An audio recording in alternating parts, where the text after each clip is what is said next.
hard. The smart ones, they're pressing on the right pressure points. The silent emotional triggers that hit deep. So in this video, we're diving into the top 9 female weaknesses every man must know. Some of these will surprise you, some will make you grin, and a few, you're gonna wish you knew them years ago. Let's go. No fluff, no filters. Just straight up stoic power meets primal understanding. Number 1. Confidence that doesn't ask for permission. Let's be real. Women are addicted to confidence, but not the loud, show-offy, look-at-me type. We're talking about that quiet, unshakable kind. The kind of confidence that walks into a room like it doesn't need applause. That doesn't ask, am I good enough? Because it already knows. That's the weakness right there. You see, most dudes chase validation. They drop compliments over text, try too hard to prove they're different. But women can sniff that out like blood in the water. Confidence that doesn't chase, that doesn't explain itself. That's rare and that's sexy as hell. It's the guy who doesn't flinch when she plays games. It's the guy who doesn't rush to fill silences. It's the man who speaks when he's ready, not when he's nervous. She may act tough. She may pretend she's in charge. But when a man stands his ground without ego, without effort, it short-circuits her brain. Why? Because her feminine energy wants to surrender to strength, not brute strength, emotional strength. The guy who can hold his own, take the lead and make her feel safe while doing absolutely nothing extra. He owns her thoughts without even trying. So don't try harder, stand taller, walk slower, speak less. Let your energy say what your mouth doesn't need to. That's her favorite weakness, and you don't even have to break a sweat. Number 2. Being understood without explaining everything. Here's the truth. Most women are exhausted from explaining themselves. They're tired of saying I'm fine and not being believed. Tired of men thinking every emotional moment means she's too much. Tired of not being seen. You want to know one of her biggest weaknesses. A man who gets it without her needing to spell it out. You don't have to be psychic, you just have to be present. Notice when she goes quiet. Feel when her tone changes. Read the room when her energy shifts. Most guys miss this. They're focused on what to say next instead of what she's feeling right now. But when you look at her pause and say something's off, talk to me when you're ready, that hits different. It tells her this man sees me, I don't have to perform with him. I can be soft here. And bro, that's where the walls fall. Because women don't fall in love with men who just impress them. They fall for the ones who make them feel understood. So don't force advice. Don't fix everything. Just feel her. That level of attunement. It's rare, and it's one of her deepest emotional weaknesses. Number 3. Masculine silence in the right moments. There's a difference between silence that feels like punishment and silence that feels like presence. The first one leaves people confused, defensive, even resentful. But the second, that's the kind of silence that makes you unforgettable. Because when a man masters silence not as withdrawal but as control, he doesn't just become more attractive. He becomes dangerous in the best way. See, most men don't understand silence. They fear it. They rush to fill every space in a conversation, especially when emotions are involved. If a woman pulls back, they chase. If she criticizes, they defend. If she tests them, they explain. But here's what they don't realize: when you react like that, you're showing her that you can be emotionally pulled like a puppet. A stoic man, on the other hand, knows the power of restraint. He's not cold. He's not dismissive. He's just not shaken. When tension rises, he doesn't meet chaos with more chaos. He meets it with calm.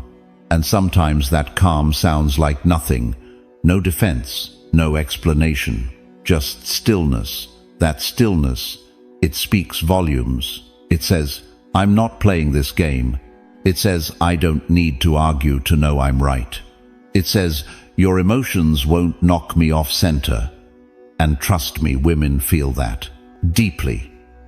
Let me be clear, this isn't about shutting her out. This isn't the silent treatment which is toxic, petty, and rooted in fear. This is about remaining anchored when everything around you wants to pull you off course. It's about protecting your energy from manipulation, emotional noise, or traps that are meant to provoke a reaction. Picture this: you're having a heated conversation. She makes a passive-aggressive remark. In your gut, you feel the urge to react, to clap back, to prove a point. But instead of rising to it, you do something she didn't expect. You breathe. You stay quiet. You hold her gaze, but you don't bite.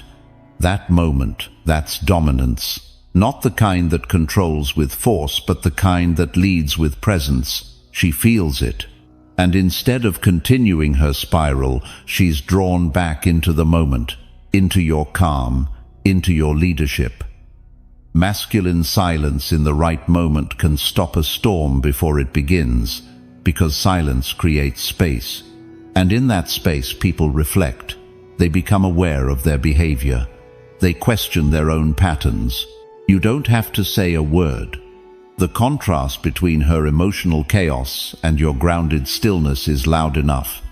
That's the essence of masculine polarity. You're not trying to be mysterious for the sake of drama. You're holding back because you understand something deeper. Not every moment deserves your reaction. Some moments demand your restraint, and the more you practice this, the more she'll feel safe around you. Not because you're passive, but because you're powerful enough to stay still. And when you do speak, it hits harder. Because now your words aren't noise. They're rare, intentional, earned. So if you're someone who's always felt the need to explain, to justify, to fix every emotional flare-up in your relationship, it's time to shift. Start with silence, not out of spite, but out of strength. Let her lean into your stillness. Let her feel the weight of your calm. And don't be surprised when she starts following your lead, because a woman will always test to see where your limits are.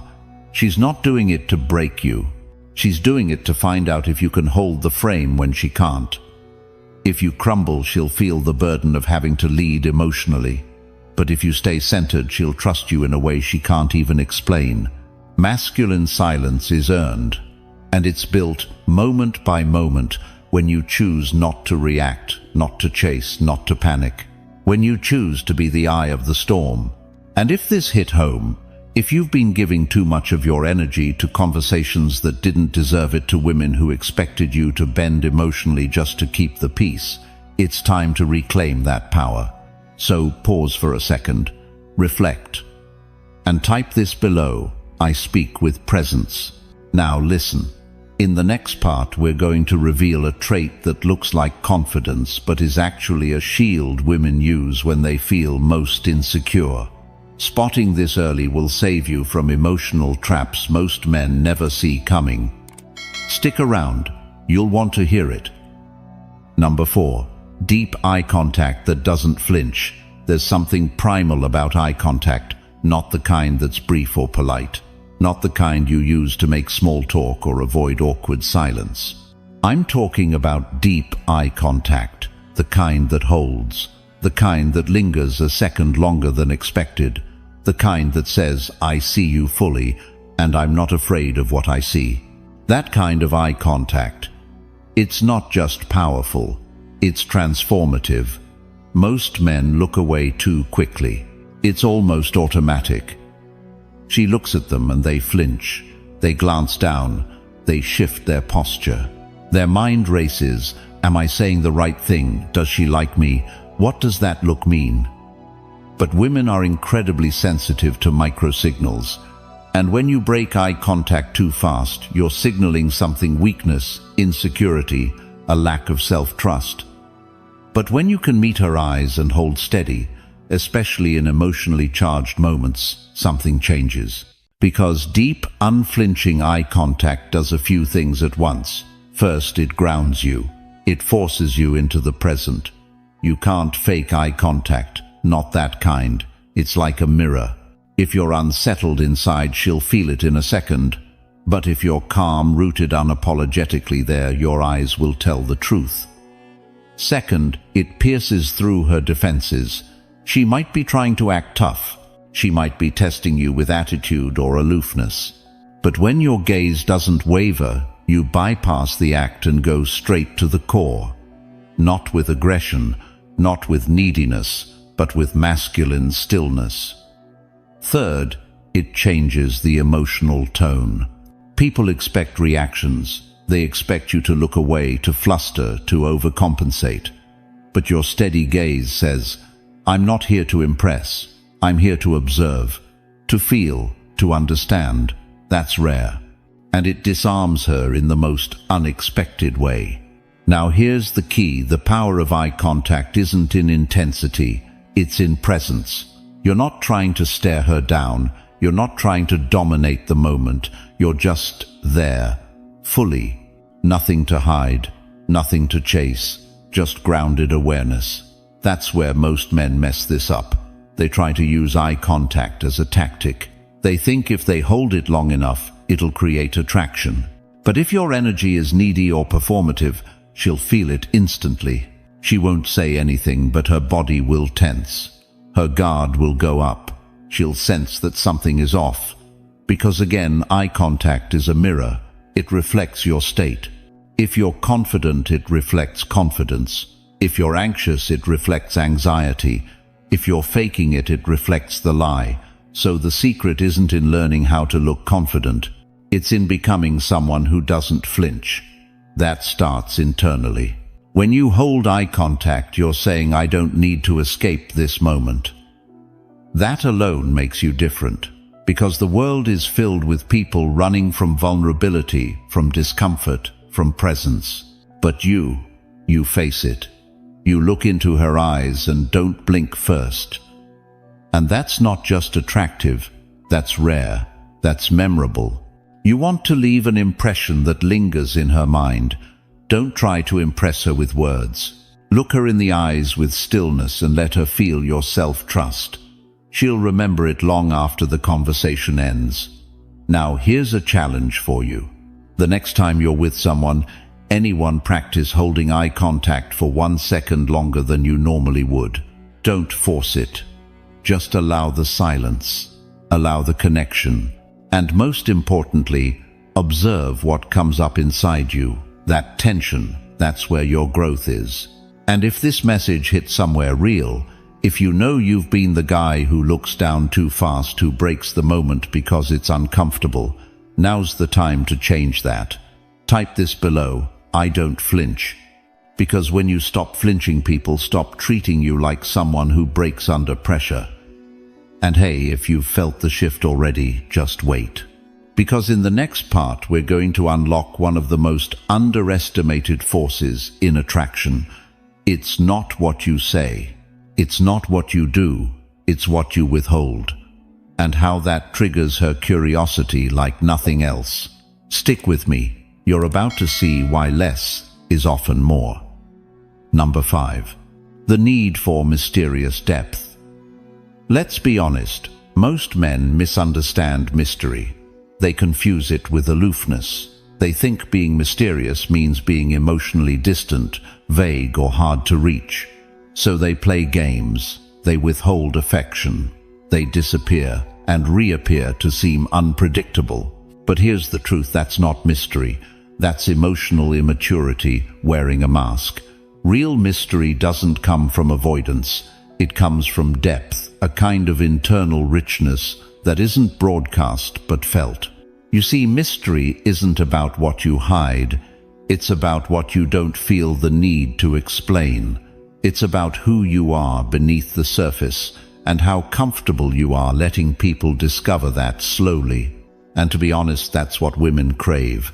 Not a man who vanishes, but a man who feels like a book they haven't finished reading, one with chapters, tension, and meaning. Let's break this down through a Stoic lens. The Stoics believed in self-containment, not in a way that disconnects you, but in a way that keeps your identity from leaking everywhere. A Stoic man knows when to speak and when to withhold. He doesn't reveal everything because he understands that self-respect includes protecting your inner world. Now contrast that with the modern guy who overshares on the first date.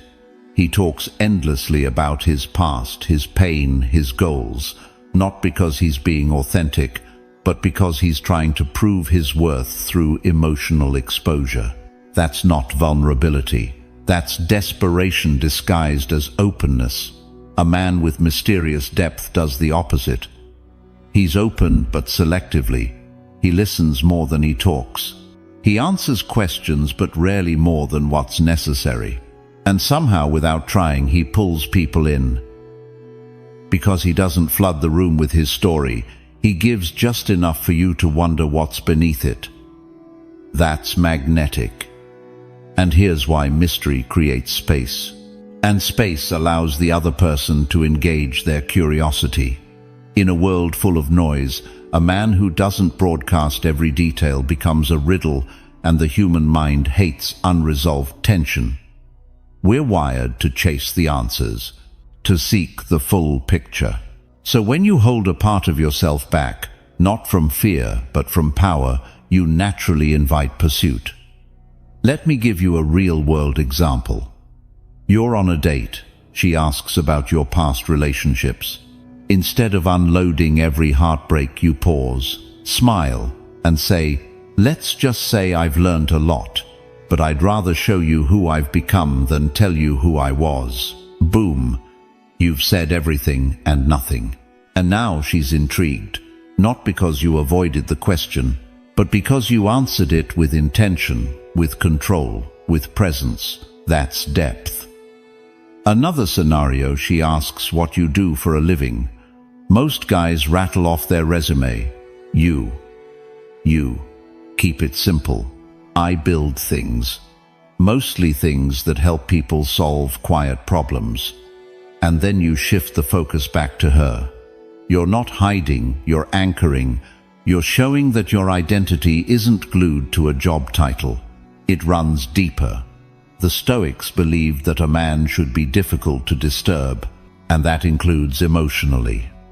A mysterious man doesn't just manage his words, he manages his energy. He chooses when to be expressive and when to be still, when to elaborate, and when to let silence speak louder. And because of that, every action he takes is more impactful. Women don't want constant access, they want earned access. To know that when you open up it means something, that there's a reason behind every word. So, if you've been the man who shares too much too fast, hoping to prove that you're real or deep, take a step back. Mystery isn't about becoming someone else. It's about subtracting what's unnecessary so your truth can speak more clearly. Let your actions reveal your values. Let your silence create space. Let your story unfold, not all at once, but like a novel worth finishing. And if this part of the message hits you, where it matters if you've been giving away your essence too easily, it's time to shift the energy. Type this below, I lead with depth. And get ready, because the next trait we're diving into is the most misunderstood masculine force of all. It's not dominance. It's not status. It's something that makes women feel emotionally safe and dangerously drawn to you at the same time. You don't want to miss what's next. Number 6. Her soft spot for a man with purpose, not just passion. Let's clear something up. A lot of guys think passion is enough. They think if they're intense enough, if they talk with fire in their voice, chase dreams, hustle non-stop, she'll be impressed. And sure, passion catches attention, but it doesn't hold it. Because passion without direction is chaos. It's energy without aim. Fire without a fireplace. What she truly responds to is purpose. And no, they're not the same thing. Passion is what excites you. Purpose is what anchors you. Passion fluctuates, comes and goes. But purpose, it's steady. It's what keeps you going when passion fades. It's what gives your actions meaning beyond the moment. Here's what most men miss. Women don't fall for men just because they're ambitious. They fall for men whose ambition is aimed, focused, disciplined. A man with purpose moves differently. He doesn't waste time trying to convince others of his potential. He's too busy building something. His time has value. His attention has boundaries. He says no more often than yes because his mission comes first. And you might think that makes him less emotionally available, but it's the opposite. When a woman sees a man with purpose, something clicks inside her because she knows this man won't crumble under pressure. He won't lose himself trying to please me. He stands for something bigger than both of us. That's not just attractive. That's grounding. It makes her feel safe. And in a world full of men trying to impress with surface-level passion, talking loud, moving fast, chasing dopamine, a man with quiet purpose is a force of nature. Now let's bring Stoicism into this. The Stoic man doesn't chase validation. He's not addicted to results. He's committed to the process. He wakes up with a compass, not a clock. He asks himself, what must be done today? What is within my control? What deserves my energy? That mindset isn't just powerful, it's rare. It means you don't crumble when things go wrong. You don't lose yourself when a relationship shakes. You have a core that isn't built on her opinion of you. It's built on your alignment with something greater, something that won't vanish when the thrill fades. That kind of purpose is magnetic. Let's get practical. Let's say you're building a business or creating art or leading a team. That's great, but don't just do it for applause. Don't chase success to prove yourself. Build because it aligns with who you are. Work because it brings structure to your energy. Lead because it sharpens your discipline. When you live that way, you don't have to explain yourself. She'll feel it in your tone, your posture, your choices. And here's the beautiful paradox. The less you seek approval, the more desirable you become, because she knows you're not here to be consumed, you're here to build, to serve something real. She's not just attracted to your fire, she's drawn to your direction.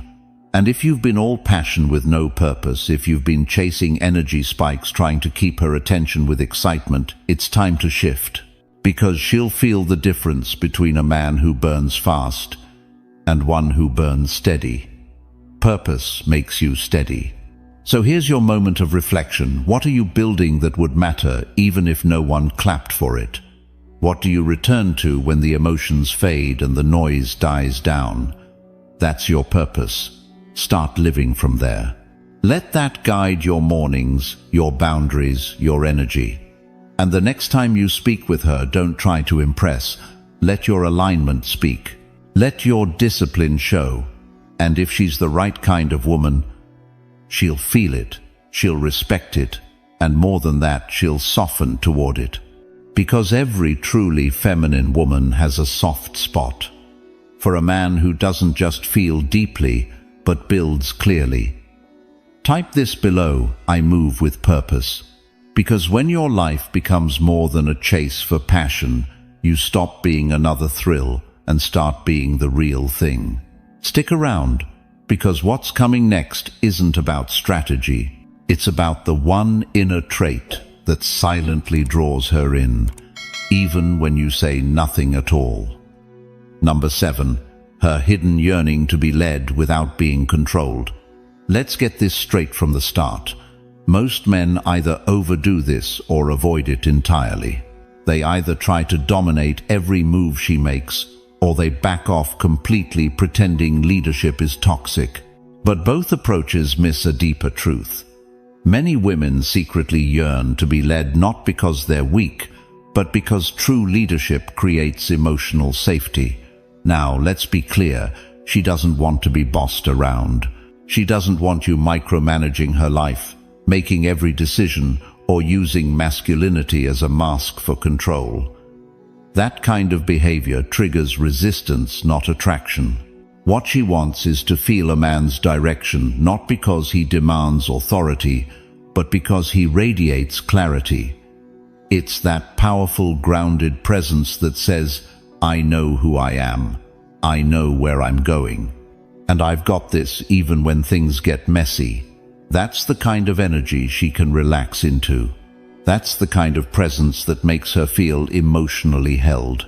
So how do you show that? Not through control, but through emotional leadership. This kind of leadership begins with self-mastery. You're not trying to lead her before you've learned how to lead yourself. A Stoic man, the kind who earns deep respect, knows that leadership is first and foremost about inner discipline. Epictetus said it best, "No man is free who is not master of himself." Let that sink in. Leadership is being the calm in her storm without silencing her. It's choosing presence when she's spinning and refusing to mirror her chaos. It's guiding the emotional tone of a moment without needing to dominate the details. For example, she's frustrated, emotional, maybe even attacking. The weak man snaps, the passive man withdraws. But the emotionally grounded man, he listens, he breathes, he holds the tension. He says, I hear you. I'm not here to argue. Let's slow this down. That response shows emotional leadership. You're not controlling her, you're guiding the moment with composure. And that's what she craves more than dominance. Because here's the hidden truth. The feminine resents being controlled, but it longs to trust direction. It wants to lean on strength that doesn't fluctuate with every emotion or external event. If she can feel your centeredness, your self-command, your ability to stay calm without silencing her voice, she'll lean in. Not because you told her to, but because your presence makes it feel natural. So how do you cultivate that? You start by mastering your impulses. You stop trying to win emotional arguments and start asking, what energy does this moment really need from me? Most women have spent years leading themselves professionally, socially, emotionally. What they're secretly hungry for isn't a dictator. It's someone whose internal compass is so clear she can finally let go of the wheel without losing herself. That's not about being louder. It's about being firmer in spirit. Let's go practical. You're out with her. The night's getting chaotic. She's feeling overwhelmed. You take her hand and say, let's get some fresh air. Simple, calm, direct. You're not controlling her. You're leading her into emotional clarity. And she'll remember that not just as a moment, but as a feeling of safety tied to your presence. Or maybe she's spiraling over a decision. You listen, and then you say, here's what I'd do, but I trust you to choose. I've got your back either way. That kind of grounded input feels like leadership. Not because you gave her an answer, but because you stood in truth without pushing her to comply. The Stoics believed in leading by virtue, not force. And that's the real model here. You don't need to be louder. You need to be clearer. You don't need to control more. You need to command your own energy so deeply that your presence guides the tone of the relationship. That's what makes her feel like she can trust you, not as a boss, but as a partner with a backbone. So, if you've been shrinking back afraid that leading will make you seem controlling, or worse, if you've been overstepping, mistaking volume for power, now's the time to reset. Because when you embody that rare, steady presence, you give her the one thing she can't find in the world of chaos. A man she doesn't have to resist to feel safe. Type this below, I lead through calm. And get ready, because in the next section we'll talk about a behavior that draws her attention without saying a single word. A quiet force that turns heads without ever asking for it. Number 8. Her vulnerability to words that paint new worlds. Let's talk about one of the quietest yet most powerful openings into a woman's emotional world. It's not your status. It's not your looks. It's not even your actions. It's your words. Not the empty ones. Not the flashy pickup lines or the overdone compliments. I'm talking about the kind of words that paint new realities. Words that awaken emotion, spark imagination, and gently lead her into a space she hasn't let many people see.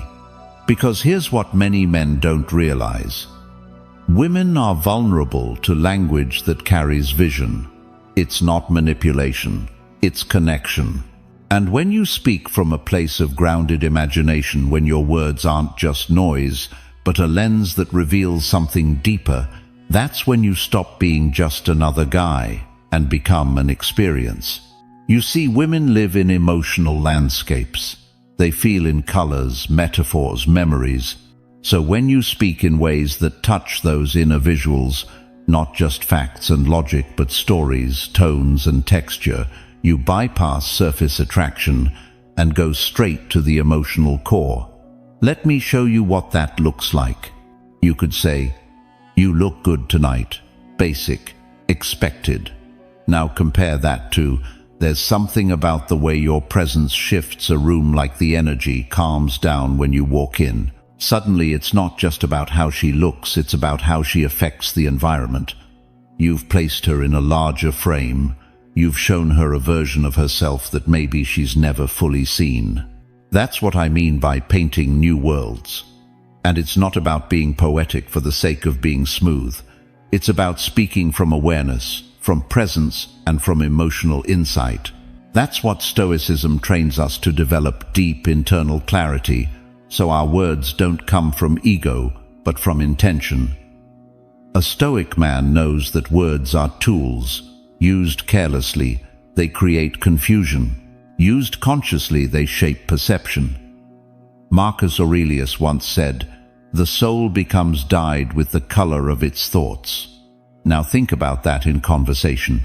When you speak, you're coloring her inner world, even if just slightly. And when you consistently speak in ways that reflect beauty, strength, and vision without faking it, without selling anything, she starts associating you with that emotional palette. You become the man whose words open her, not by force, but by invitation. And the beauty of this, it doesn't require poetry. It just requires truth spoken vividly. Let's say she's telling you about a childhood dream she buried. The average guy might nod and move on, but you pause and say, "That version of you, that little girl who lit up talking about that dream, she still lives in you." Don't let the world keep her hidden. Boom. You didn't solve her problems. You didn't try to rescue her. You just saw her and described her in a way that painted a new possibility. That moment will stick. And no, it's not about being romantic 24/7. It's about being mindful of the weight your words carry. When you speak without presence, your words fall flat. When you speak with clarity and stillness, they cut through the noise. Women are deeply sensitive to language that reflects meaning, especially when that language invites them into growth, softness, or emotional expansion. This is also why a woman can remember something you said years ago if it touched something real in her, and why she can forget what you did last week if your actions had no emotional anchor. So the next time you speak to her, ask yourself, am I just making noise, or am I using my words to create depth, intimacy, or inspiration? Because when your words become doorways instead of just labels, she won't just hear you, she'll feel you. And that feeling will last far longer than anything you wear or post online. Type this below: I speak with vision. Because when your voice becomes a space where she can feel seen, inspired, and grounded, you don't just get her attention, you shift the way she sees herself. Stick around, because in the next part we'll talk about the one masculine trait that speaks the loudest, even when you say nothing at all. Number 9. The unspoken need for a man who can walk away. Let's get real. There's a side of attraction nobody likes to admit, especially not out loud. It's uncomfortable, it's raw, but it's true. A woman deeply respects a man who can walk away, not because he threatens to, not because he's cold or detached, but because he doesn't need to stay where he's not valued. And that's the key. It's not about playing games. It's about holding self-worth so quietly, so firmly, that it reshapes the power dynamic without a single word. Now you might be thinking, but won't that make me seem unavailable? Won't she just walk too? Maybe. But if she does, she was never really with you in the first place. She was with the version of you that needed her approval. You see, emotional neediness is the fastest way to lose her respect. Women have a radar for men who tolerate disrespect, disinterest, or emotional breadcrumbs just to keep the connection alive. And every time you stay in a situation that dishonors your standards, she sees it, even if she never says a word. Why? Because deep down the feminine doesn't just crave love, it craves polarity, direction, boundaries, masculine certainty. And nothing shows that more clearly than a man who knows when to walk. Not in anger, not in drama, but in quiet, unshakable self-respect. Let's be honest, we've all been there. You're emotionally invested. She's pulling back. You justify, you chase, you hope. But with every ignored text, every excuse, every moment she pulls you out of your frame, you lose a piece of yourself. And ironically, the more you try to hold on, the less she feels pulled toward you. But here's the shift. When you reclaim your center, when you stop negotiating your value and start protecting your energy, something flips. She feels the distance. She feels your absence not as punishment but as presence withdrawn. And if she truly respects you, that absence becomes loud. Because here's the unspoken truth. A woman can't admire a man who's afraid of losing her. She may appreciate the attention. She may enjoy the chase. But admiration, the kind that builds long-term attraction, only grows when she knows you can choose her, but you don't need her. That's the Stoic frame. You don't chase outcomes. You focus on your principles.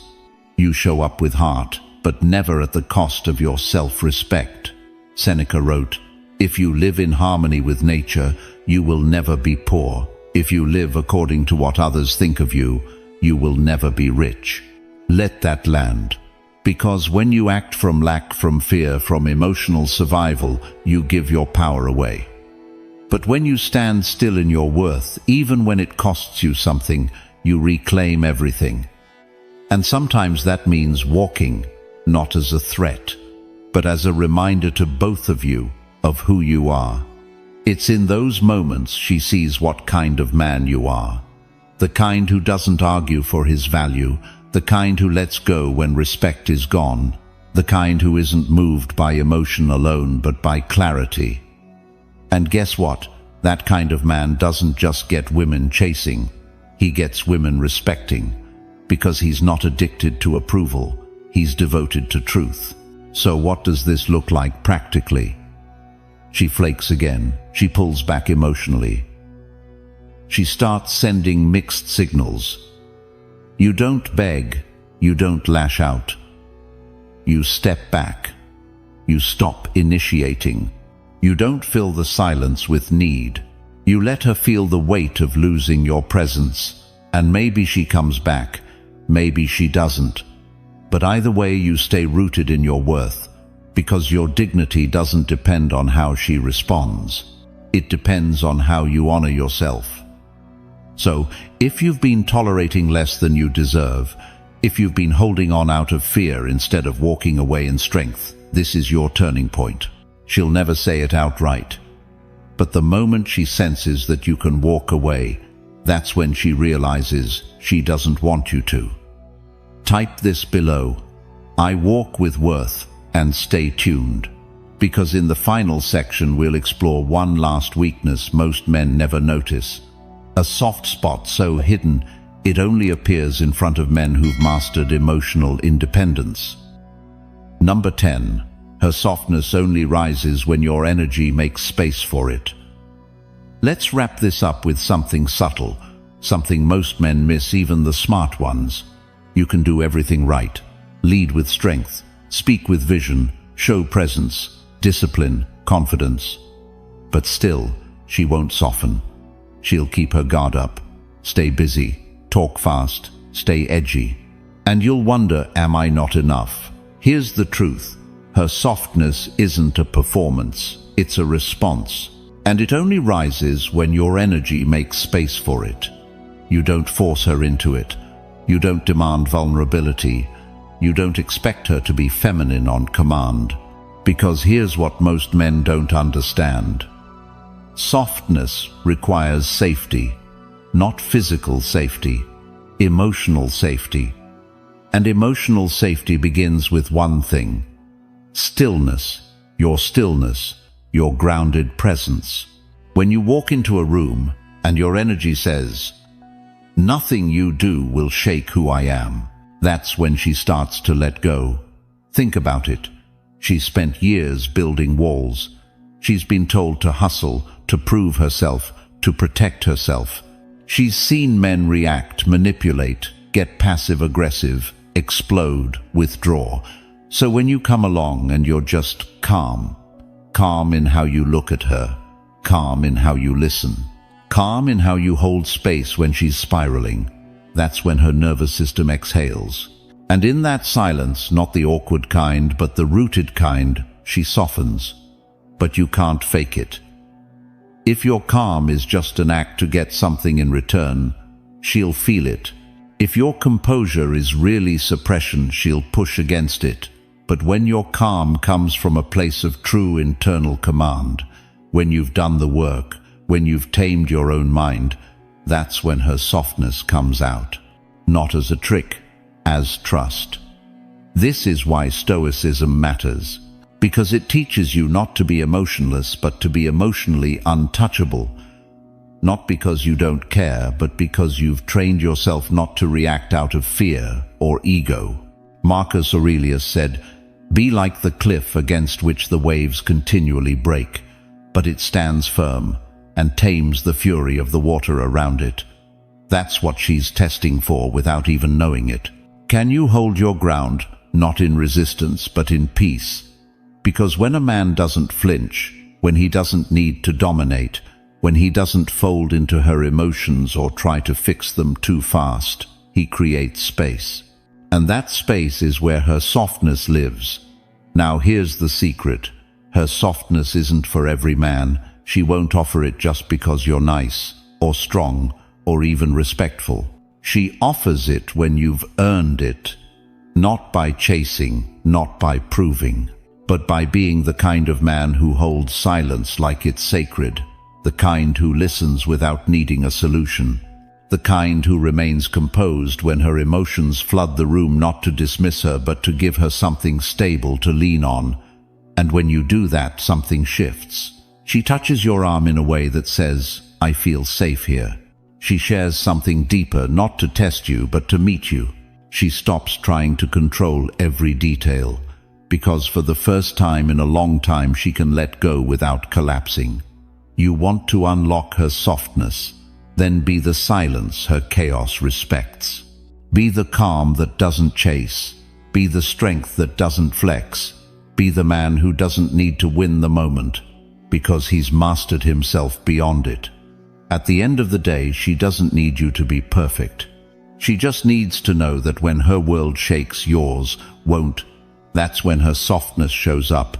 That's when she lets the armor fall. That's when you stop being a man she's intrigued by and become a man she can trust with her most hidden self. Not because you told her to, but because your energy made space for it. Type this below: I create safe space. So here's what it all comes down to. You don't need tricks. You don't need to perform. You just need to become the kind of man who leads with presence, not pressure, who speaks with vision, not noise, who walks with quiet strength, not loud desperation. Because the truth is, the more you master your inner world, the more magnetic your outer presence becomes. And the deeper you understand her unspoken needs, the less you ever have to chase anything. Not attention, not validation, not love. Thanks for riding with me through this one. If any part of this video hit you deep, don't just watch and scroll. Do something with it. Apply it. Live it. Let it challenge how you show up. And if you're new here, or you've been around, but haven't hit that subscribe button yet, now's the time. You could give her the world and she still won't care. That's a hard pill to swallow, but it's the truth. In this video, we're talking about a brutal reality most men don't want to face. Women don't care about everything you do for them. You could buy her gifts, solve her problems, be there for her 24/7, but if you're not giving her what she actually wants, none of that matters. She'll leave, lose interest, or start treating you like you're replaceable. And you'll be sitting there wondering, after everything I did, how could she walk away like that? Welcome to the channel where we speak to men with clarity, truth, and zero sugar coating. Today's topic is uncomfortable but necessary. The 5 things women really want, and why all your effort means nothing without them. This isn't about hating women, it's about understanding them. Because the moment you grasp what truly matters to a woman beneath all the polite words and social media quotes, you stop wasting your time, energy, and money on things that don't move the needle. So why do so many good men get walked all over? Because they believe that being nice, loyal, and generous will automatically win her over. But that's not how attraction works. Women don't fall in love with effort, they fall in love with impact. This video is going to strip away the illusions. No more guessing. No more hoping that being a good guy will be enough. I'm going to walk you through 5 core things a woman actually wants from a man. And once you understand this, you'll stop overgiving and start standing out. Let's break it all down step by step. Number 1. Effort doesn't equal desire. Men are raised to believe that the more effort you put in, the more you'll be appreciated. That's true in sports, in school, and in business. But when it comes to women, that logic can actually work against you. Women don't automatically desire a man just because he tries hard. In fact, too much effort, especially early on, can make you look desperate, emotionally needy, and low value. And that's not attractive. The uncomfortable truth is, just because you're doing a lot doesn't mean she feels anything for you. Desire is emotional. It's not logical. She doesn't think, wow, he texts me every morning and bought me dinner twice. I guess I should like him now. That's not how it works. She wants to feel a pull toward you that she can't explain. And that pull doesn't come from effort. It comes from presence, confidence, and unpredictability. Here's how it plays out. A guy meets a woman and starts doing everything for her. He offers rides, buys gifts, showers her with compliments, and responds to every message within seconds. He thinks he's showing her how serious and committed he is. But from her perspective, it feels off. Too much, too soon.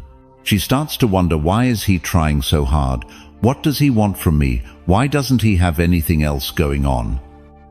Now contrast that with a man who doesn't overextend. He shows interest, but he's not throwing himself at her. He has his own life, his own rhythm. He engages her without trying to impress her. That man makes her curious. She feels something, and that feeling turns into attraction. The lesson is simple. Effort without impact is wasted motion. You're not being judged by how much you do, but by how you make her feel. That's what desire is built on. Work smarter, not harder. Because if effort alone worked, every nice guy would be married by now. Number 2. She craves emotional power, not presence. Here's something most men never figure out. Women don't fall in love with the man who gives them the most. They fall for the man who makes them feel the most. It's not about what you hand her, it's about how you affect her emotionally. A lot of men think they can buy loyalty or love through gifts, favors, or constant attention. They assume that if they keep giving, she'll see their value and choose them. But the truth is, women want emotional leverage in a relationship. They want to feel like they have your attention, your focus, your energy, without you being fully in control of it. It's a power dynamic, and most men hand over the power without even realizing it. You could spend money on her, plan every detail of her birthday, and treat her like a queen, and she still might feel emotionally disconnected. Why? Because it's not about the thing you're giving. It's about the feeling she gets when she's around you. And if she feels like she has all the control, all the certainty, all the emotional leverage, she loses interest fast.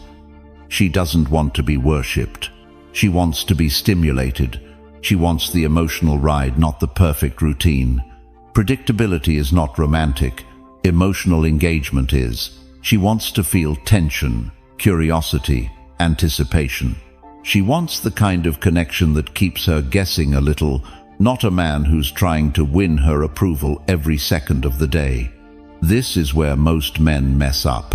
They confuse providing for a woman with pleasing her emotionally. Those are two different games. You can be generous without being weak. You can be loving without being predictable, and you can make her feel secure without giving her full control. When a woman gets used to you giving everything and expecting nothing, she gets bored. She starts seeing you as someone she can manage, not someone she craves. And once you lose that emotional edge, the attraction fades quietly. Understand this: women want to feel emotionally alive. They want to be moved by you, not just treated well. It's the man who can stir something inside her that keeps her coming back. Stop trying to buy what can only be earned through presence, unpredictability, and emotional depth. Number 3. Nice guys are her safety net, not her choice. You've heard it before. Be kind, be respectful, be there for her. Sounds like good advice, right? On paper it makes sense. But in the real world, the so-called nice guy doesn't get chosen, he gets used. Let's be honest, a nice guy is the emotional spare tire, the guy she calls when things fall apart. He listens, supports, gives, without question, and waits for her to finally notice him. But deep down, even he knows he's not her first choice. He's just the safe one. And women do appreciate nice guys. They'll say, he's so sweet, or he's always there for me. But notice how they say that while texting someone else they're actually attracted to. That's the problem. Safety and attraction don't always live in the same house. You can be the guy who gives her everything and still not be the man who makes her feel something. The man she dreams about, thinks about, desires. That's not the one always nodding along and saying yes. Let me give it to you straight. The more predictable you are, the more invisible you become. The nice guy never pulls back, never challenges her, never says no. He bends over backward to make her comfortable, and in doing so he becomes forgettable. Now here's the kicker: it's not that women hate nice guys. It's that niceness without edge lacks gravity. Think about it. When was the last time someone was magnetically drawn to a doormat? What she feels for the nice guy is control. And control is the death of mystery, tension, and emotional fire. If she can predict your every move, if she knows you'll be there, no matter what, she doesn't feel compelled to choose you. She knows you'll wait. You're not a challenge. You're a guarantee. And nobody gets excited about what's guaranteed. Women are emotional creatures. They crave contrast. They want a man who is grounded but not passive, kind but not spineless, available but not desperate. Let me ask you this: have you ever been the guy she vented to about her actual boyfriend? You sit there listening to her complain, biting your tongue, thinking, if only she saw how I treat her. But that's the trap. That's how you end up as the emotional support animal, not the man she desires. Being a good guy isn't bad, but being a nice guy who avoids tension at all costs, that's emotional self-erasure. That's suppressing your own needs and standards in the hope of being rewarded with love. But attraction doesn't work like that. She's not keeping score of your kindness. She's feeling the energy you bring, And if that energy is meek, hesitant, approval-seeking, you're out. Nice is the default setting. It's expected. It's the bare minimum. What sets you apart is strength, direction, the ability to say, "This doesn't work for me," and walk away if needed. That's what creates polarity. That's what creates respect. And respect is the foundation of desire.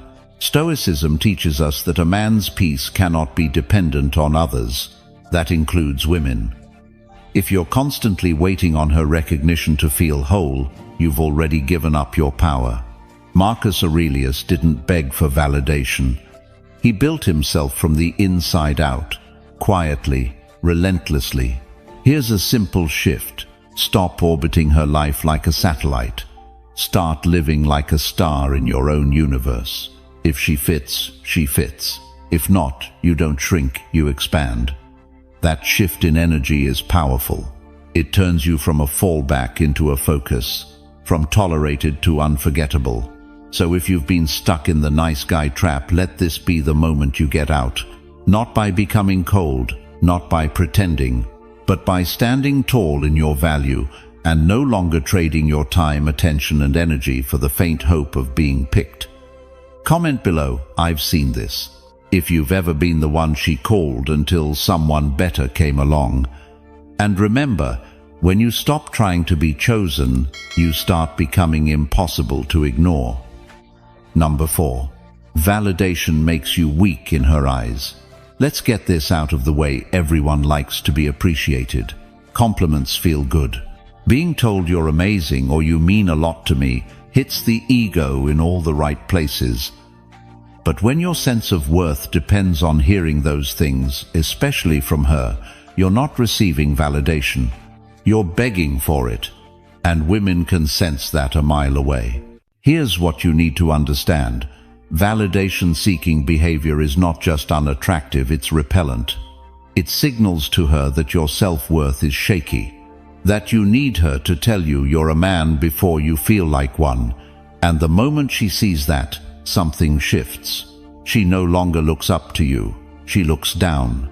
She might not even realize it consciously, but the polarity changes.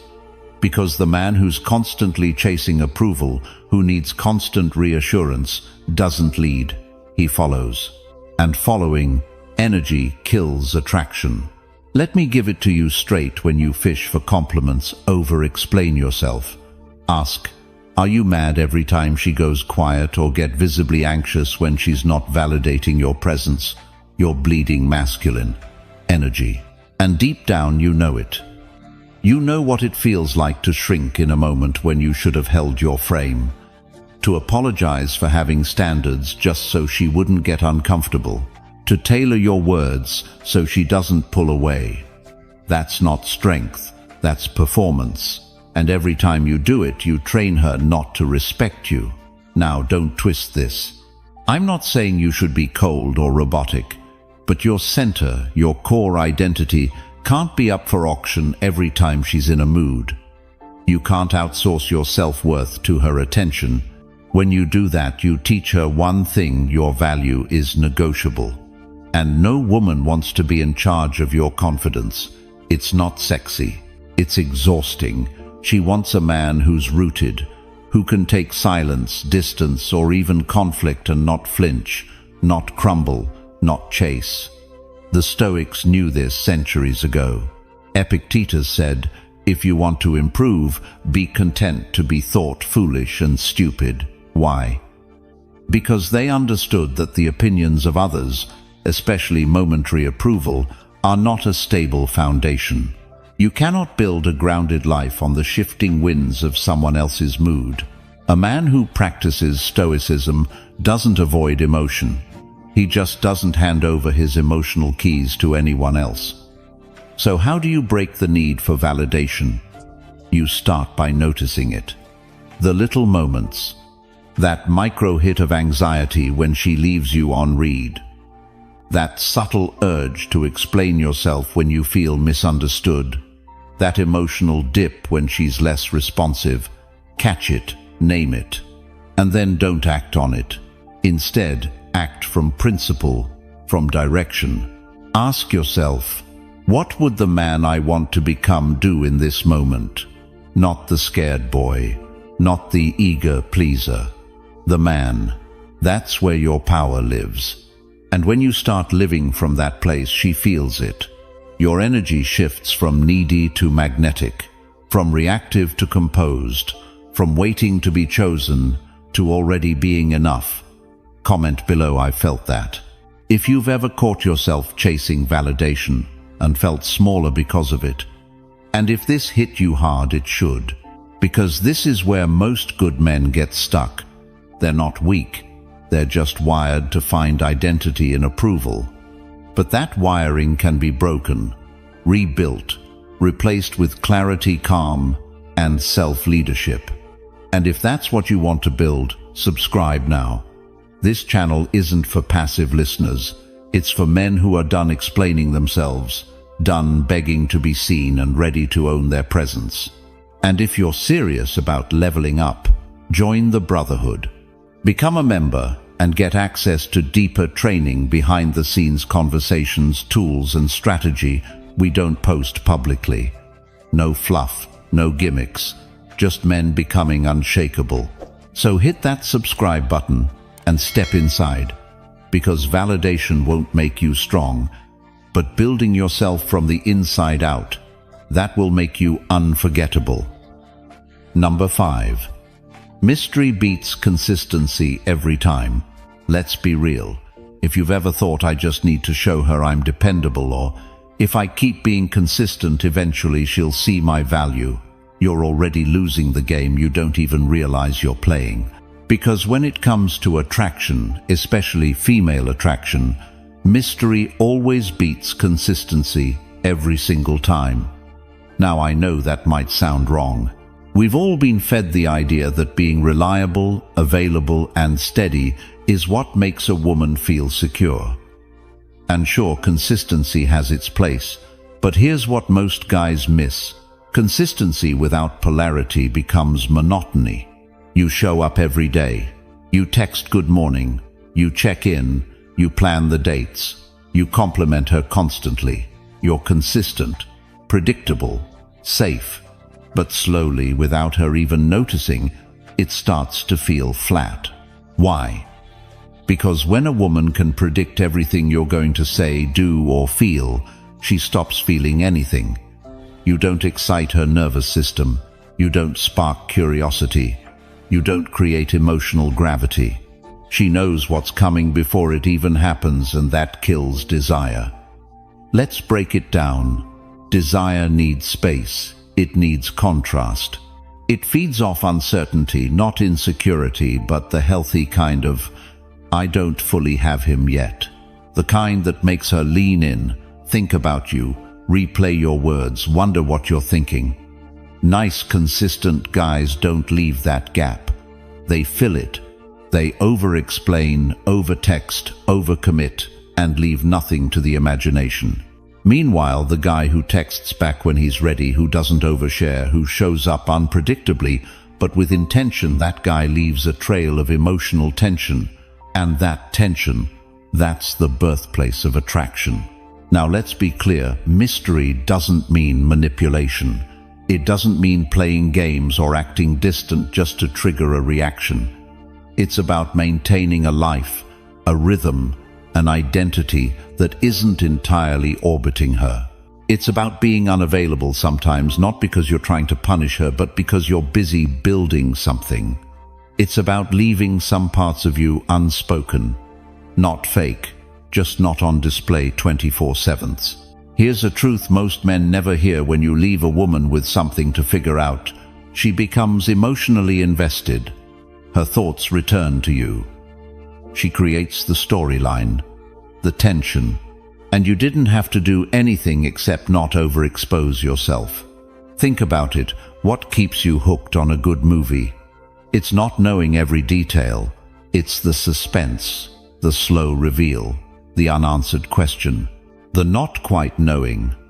Women operate on the same frequency, emotionally. But the nice guy, he shows the whole film in the trailer. No suspense, no edge. Just here I am, ready to be yours. And while that sounds noble, it kills polarity. Mystery keeps her curious. Consistency, when overdone, makes her comfortable, and comfort without attraction is a slow death. Stoicism hits this point perfectly. The Stoic man isn't performative. He's not showing off. He speaks less, observes more, acts deliberately, and most importantly, he doesn't explain himself unless it's necessary.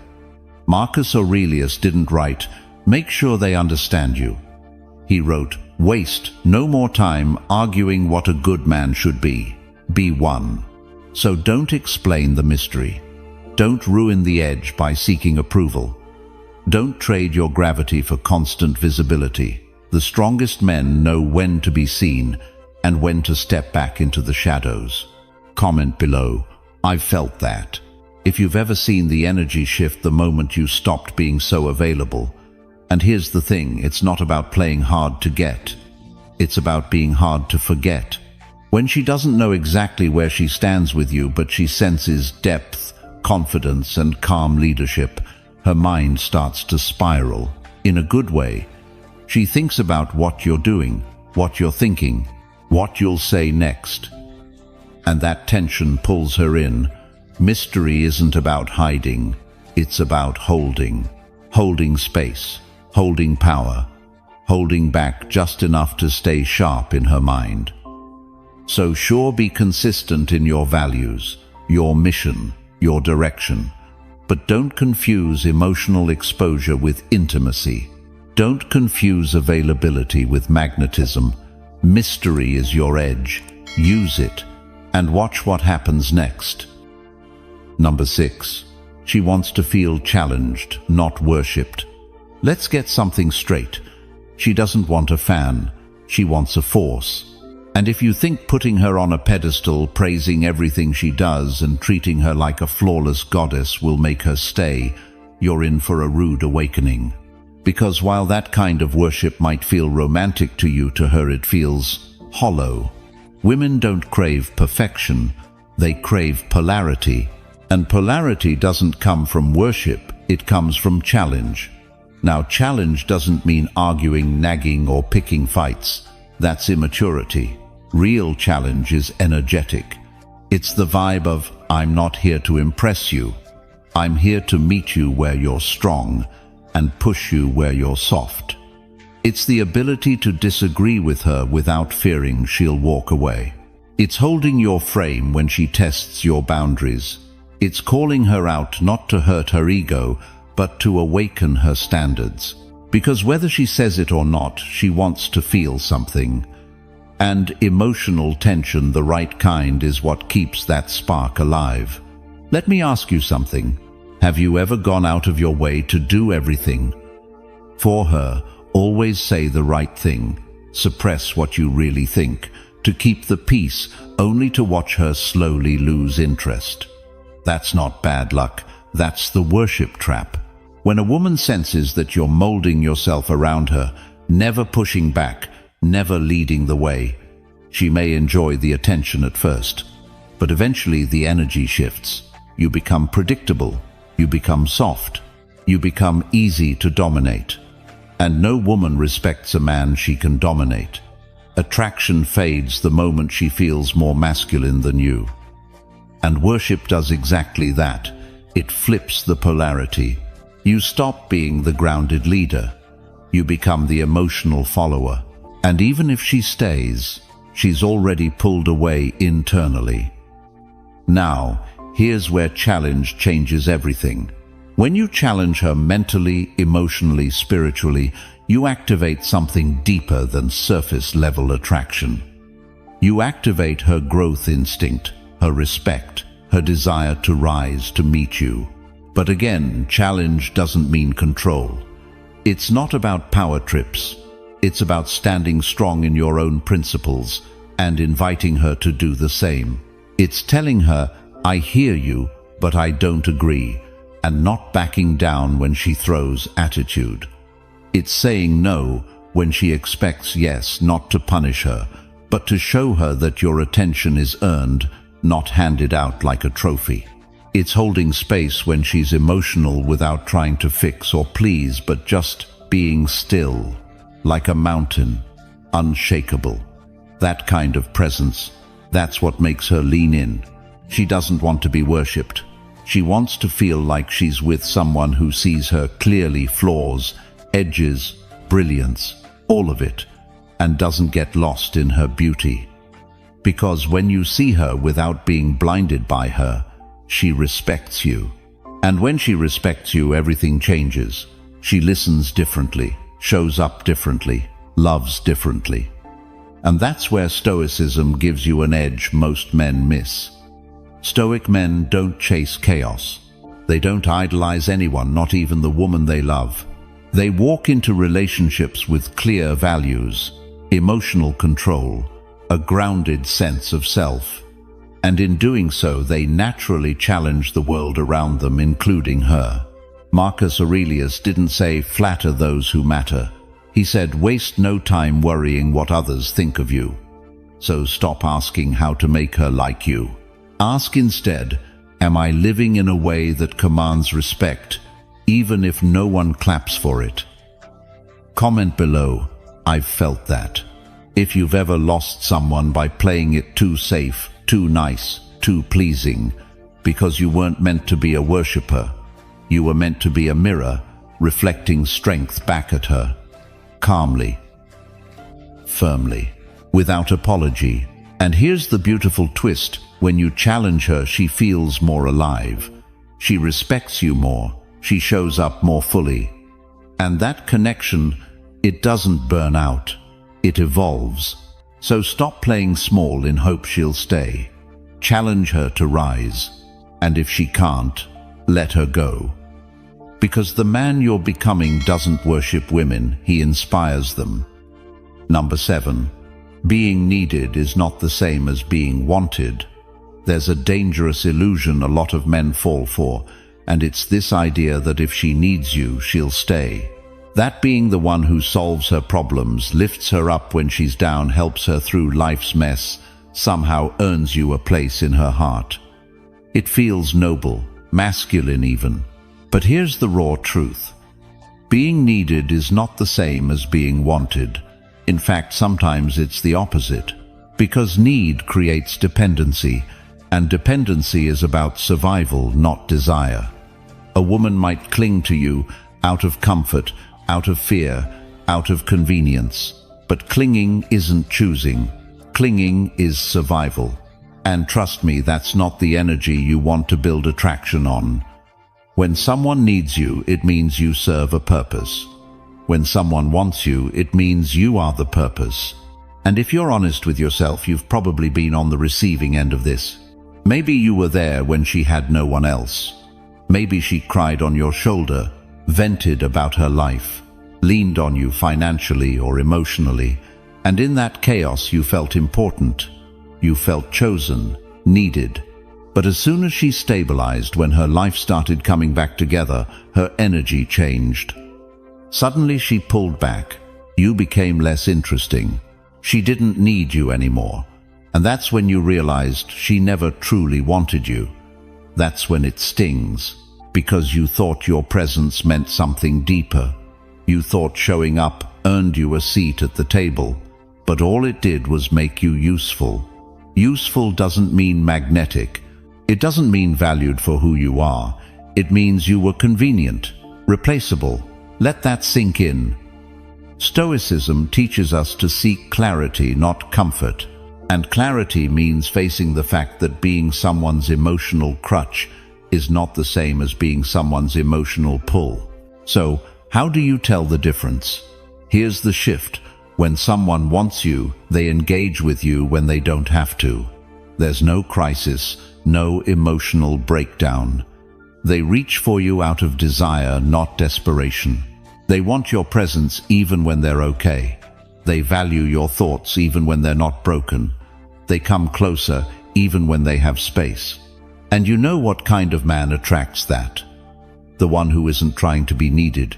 The man who isn't bending himself into usefulness, but instead standing rooted in his identity. He's not waiting to fix someone to feel valuable. He's not chasing brokenness to feel strong. He simply exists with strength, and that energy pulls people in. Let me say it again. Being needed is about her lack. Being wanted is about your presence. When your worth is tied to how much someone needs you, you'll constantly seek out people who are unstable, chaotic, or emotionally fragile, because that's where you feel most important. But that's not power. That's a trap. Your value should never be defined by someone else's dysfunction. You want to be desired. Stop offering yourself as a solution. Start showing up as a standard, a man with boundaries. A man who walks away when the dynamic turns one-sided. A man who doesn't confuse pity with partnership. Because here's the hard truth. When you build a connection on being needed, you're building a time bomb. Eventually, she'll outgrow the phase where she needed you. And if the relationship was never rooted in real mutual desire, it will wither the moment she gets back on her feet. Comment below, I've seen this. If you've ever been dropped, the second she didn't need your support anymore. It's a painful lesson, but it's one that wakes you up, because once you see the pattern, you stop falling for the damsel in distress. You stop trying to prove your worth by being the fixer, and you start showing up like a man who offers value, not because someone lacks something, but because you're already full. That's the difference. And when a woman meets a man who doesn't need to be needed, but is still deeply present, deeply masculine, deeply whole, that's when real attraction begins. So no, don't try to be her rock because she's sinking. Be the mountain that stands either way. Wanted, not used, never again mistaken for a tool. Number 8. The less you react, the more she feels. Here's something nobody told you growing up. The man who doesn't react is the one she can't stop thinking about. Sounds simple, but let's unpack it. In relationships, most guys are taught to be emotionally available, to respond quickly, validate often, and never let her feel uncertain for too long. The idea is, if you're always present and emotionally open, she'll feel secure and loved. But in reality, that kind of hyper-responsiveness often backfires. Why? Because emotions, especially female emotions, don't thrive in full stability, they thrive in polarity. And one of the most powerful elements of polarity is restraint. Now don't get this twisted. Restraint isn't coldness, it's not shutting down or ghosting, it's calm. It's the ability to observe instead of react, to absorb pressure without losing center, to stay still when she's testing your frame. And believe me, she will test it. Because on some level, every woman wants to know, can I move him? Can I shake his center? Can I pull an emotional reaction out of this man? If the answer is yes, if every mood swing, every delay in text, every flirt with withdrawal gets a rise out of you, she stops seeing you as a rock and starts seeing you as another wave in her emotional ocean. But if the answer is no, if you remain composed, thoughtful, measured, suddenly the energy shifts. She's the one leaning in. Because that calm, that non-reaction, that's masculine tension. It's emotional gravity. And it makes her feel more than any emoji-filled text or 3-paragraph voice note ever could. It's the space where curiosity lives, where she wonders what you're thinking, where your silence says more than words. And that tension, that's the spark. That's what makes her feel. Now here's the part most guys don't understand. Reacting quickly often comes from insecurity, not care. You're afraid of losing her attention. You're afraid of silence. You're afraid of not fixing the mood right away. But that fear energy leaks. And once she smells that, she knows she's the emotional leader. And let me tell you, if she becomes the leader in the emotional space, she may stay with you physically, but emotionally, she's already started detaching. Women want to feel led, not managed. And leadership isn't control, it's direction, calm, intention, silence when needed. If she's upset and you rush in with frantic apologies, she doesn't feel safe. She feels like she's with a boy trying not to get in trouble. But if you look her in the eyes grounded and say, "I hear you, take your time," you've just brought masculine energy into the room. You didn't run, you didn't chase, you didn't react, you responded. That's power. The less you react, the more she feels. Not because you're playing games, but because your non-reaction creates space. And in that space she processes, she reflects, she questions, she wonders. And in that wondering she feels drawn to you. Think about it. When's the last time you felt pulled towards someone who was calm under pressure, who didn't flinch, who didn't get emotionally tossed around? It's magnetic. The Stoics call this ataraxia, inner tranquility. The ability to remain unshaken even in the middle of emotional storms. It's not about being numb. It's about being unfazed by the things that don't deserve your energy. That includes petty arguments, passive-aggressive texts, emotional baiting, tests that try to trigger you into proving your value. You don't prove value with reactions. You prove it with presence, with discipline, with stillness. Comment below, I've felt that. If you've ever lost control just trying to keep her close and felt emptier after. Look, if she knows exactly how to push your buttons, you've handed her the remote. But when you take it back, not by being cold but by staying solid, you stop being easy to provoke and start becoming impossible to forget. Because when she can't move you like every other guy, she starts to respect you.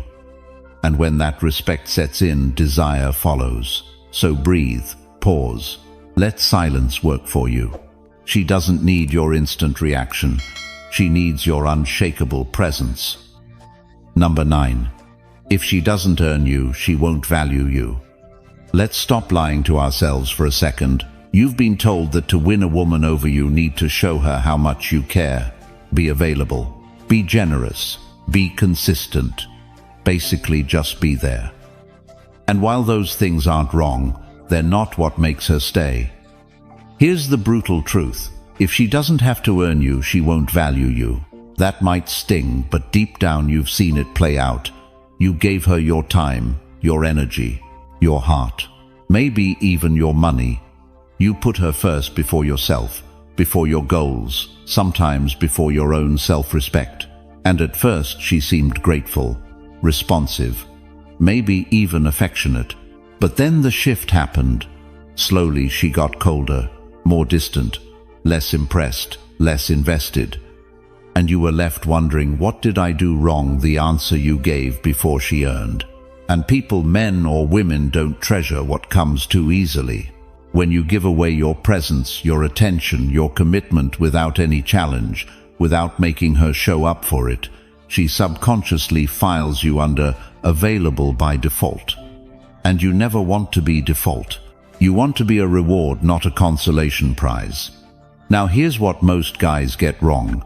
They think making her earn them means playing hard to get or acting distant. That's not it. Anything to the table to keep you. She won't see you as a high-value man.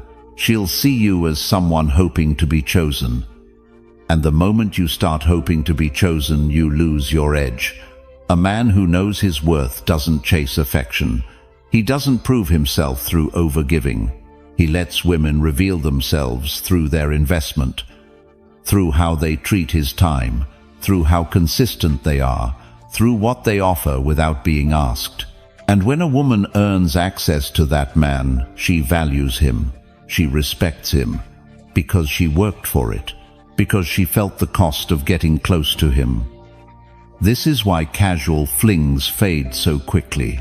There's no process, no tension, no building, just easy access. And with easy access comes fast burnout. But when a woman senses that your attention isn't for sale, that it's not tossed around, that it has to be earned, suddenly she's awake, engaged, curious. She wonders, what is it about this man that makes him so grounded in his value? That's when attraction deepens, not just in her body, but in her mind. Stoicism backs this up hard. A stoic man doesn't chase pleasure or people. He knows his peace comes from within. He doesn't seek validation or hand out his presence like candy. He moves with intention, and that intention draws people in slowly, powerfully, irresistibly. Comment below, I felt that. If you've ever given too much too soon and watched her pull away, it's a painful wake-up, but also a necessary one. Because now you get to flip the dynamic. You stop being the guy who overgives and start being the man who sets the bar. Not to play games, not to prove anything, but because you finally understand that your value isn't something to be handed over, it's something to be met. And if she's not ready to meet you there, you don't lower yourself to keep her interested. You rise.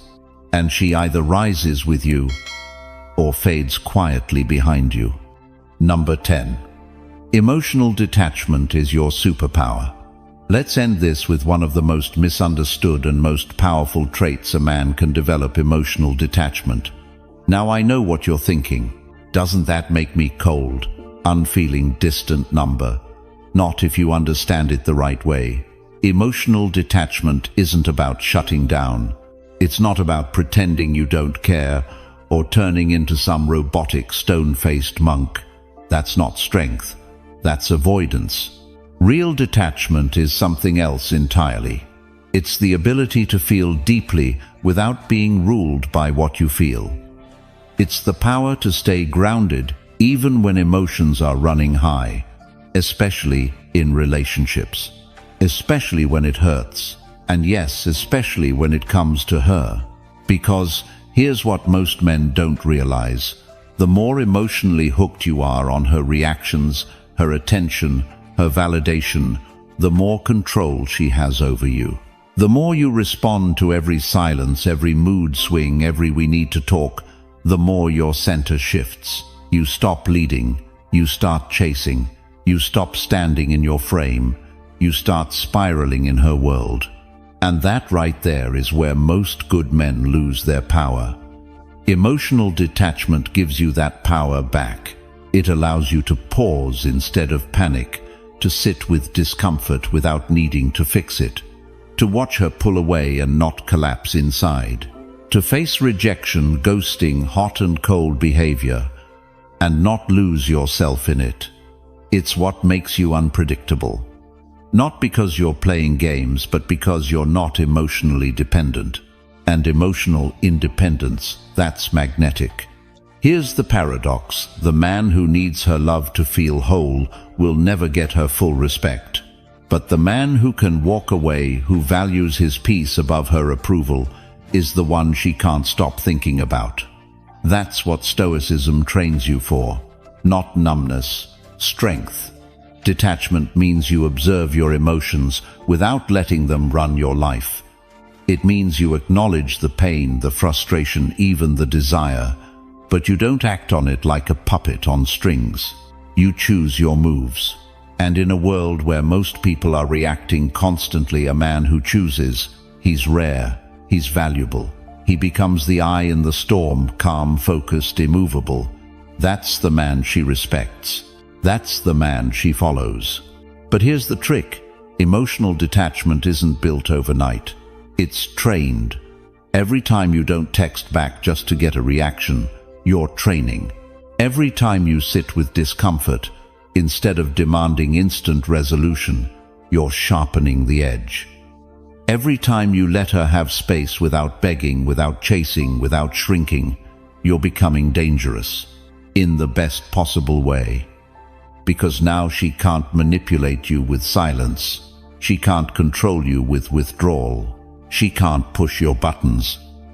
Because you've taken them off the table, you're in control. Comment below, I want this. If you're done letting your emotions get played and you're ready to build something deeper than reaction. Because the moment you become emotionally independent, everything shifts. Now when she texts you, respond from choice, not need. Now when she's distant, you stay centered, not frantic. Now, when things get rocky, you're the anchor, and she feels that in her body, in her breath, in how she looks at you differently, because emotional detachment isn't a wall, it's a throne. You don't need to protect yourself from her. You need to protect your peace from your own weakness. You need to choose stillness over drama, clarity over chaos, yourself over the temporary high of being wanted by someone who doesn't truly see your worth. That's what makes you elite. So no, you're not too cold. You're just too grounded to be thrown around anymore. And that's your superpower. Use it. You made it to the end. That alone tells me something. You're not here for quick tricks. You're here to evolve. Because at the core of all this emotional detachment, boundaries, presence, it's not about women. It's about you. The man you choose to be when no one's clapping, when she pulls away, when life doesn't hand you what you want. That's where real masculinity gets forged. So if you're ready to build that version of yourself, not just talk about it, this channel is where it happens. Hit subscribe, join the brotherhood. And if you're serious about leveling up your mindset, presence and power, join our Stoic members community. That's where we go even deeper. No fluff, no distractions. Just men doing the real inner work. So you've probably been told that if a woman's not interested, there's nothing you can do, that attraction is either there or it isn't. But that's not entirely true. And today, I'm going to show you exactly why. Welcome back to the channel. If you're tired of being the guy who chases, the guy who waits for a reply, or the guy who constantly wonders if he's enough, this one is for you. Because this isn't about tricks or pickup lines. This is about understanding something deeper, how attraction works on a psychological level, and how to flip the dynamic in your favor, even when she seems disinterested. Now here's where it gets controversial. Most women are conditioned to believe they're the prize no matter who they are or what they bring to the table.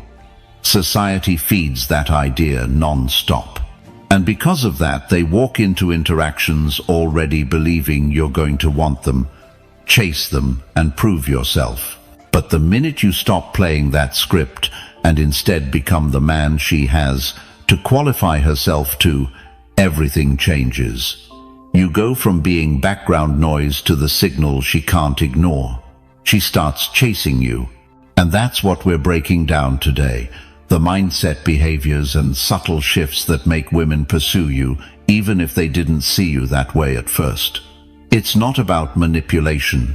It's about reversing years of conditioning where men were taught to beg for attention instead of commanding it.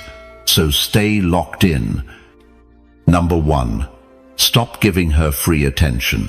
One of the biggest mistakes men make without even realizing it is giving women constant, unearned attention. This is the fastest way to kill any chance of attraction. When a woman knows you're always available, always complimenting her, always replying fast, always watching her stories or liking her posts, she stops seeing you as a challenge. And if there's no challenge, there's no chase. Women don't value attention they didn't have to earn. And most guys are handing it out like candy, hoping it'll make her like them more. But it does the exact opposite. It makes you look predictable, emotionally needy, and worst of all, boring. Attention is power. And if you're giving it away too easily, you're telling her that you have nothing else going on. You're telling her she doesn't need to do anything to keep your interest, so she won't. The guys women chase are the ones who don't throw attention at them 24/7. These men make women wonder what they're thinking, what they're doing, and who else has their focus. That mystery alone builds interest. Not because you're trying to play games, but because your attention is rare and therefore valuable. Let's say there's a guy named Marcus. He meets a girl, she's beautiful, flirty, and at first he's tempted to text her every morning, react to all her photos and stay on her radar constantly. And instead, Marcus flips the script. He doesn't flood her with compliments. He doesn't message her unless there's something to say. He keeps the conversation fun but short, and then he disappears for a while. She notices. She wonders why he's not acting like every other guy, and soon she's texting him first. She's checking if he saw her new picture. She's chasing, not because he manipulated her, but because he didn't make his attention cheap. The takeaway is simple. Your attention should be earned, not handed out. Women respect the men who don't make them the center of their world immediately. The less freely you give it, the more she'll want it. Number 2. Act like she's not special. A lot of guys don't even realize they're doing this, but the moment they meet a woman they find attractive, their entire energy shifts. Suddenly she's treated like she's above the rest. Their tone changes, their effort doubles, and everything becomes about keeping her interested. That's exactly the kind of behavior that makes a woman lose interest before anything even begins. The truth is, most attractive women are used to being treated like royalty just for showing up. They don't have to earn anything. Guys trip over themselves just to get their number or make them smile. It's not new to them, it's boring. So when you're one more guy adding to that noise, you become forgettable. No matter how genuine or kind you are, you won't stand out if you put her on a pedestal from the start. When you act like she's not special, you break the pattern. You show her that you're not easily impressed, and that throws her off in a good way. She starts paying attention. She starts wondering what makes you different. That's where curiosity grows, and once she's curious, she starts investing. Now, this doesn't mean you're cold or disrespectful. It means you're treating her like any other person. Someone who still has to earn your interest just like you have to earn hers. When you hold yourself to that standard, you flip the dynamic. You're not chasing her, you're evaluating her. You're seeing if she fits into your world, not begging to be in hers. Most guys can't hold that frame because they've been taught that showing immediate interest and admiration is the way to win a woman over. But women are wired to chase men who don't give their approval so easily.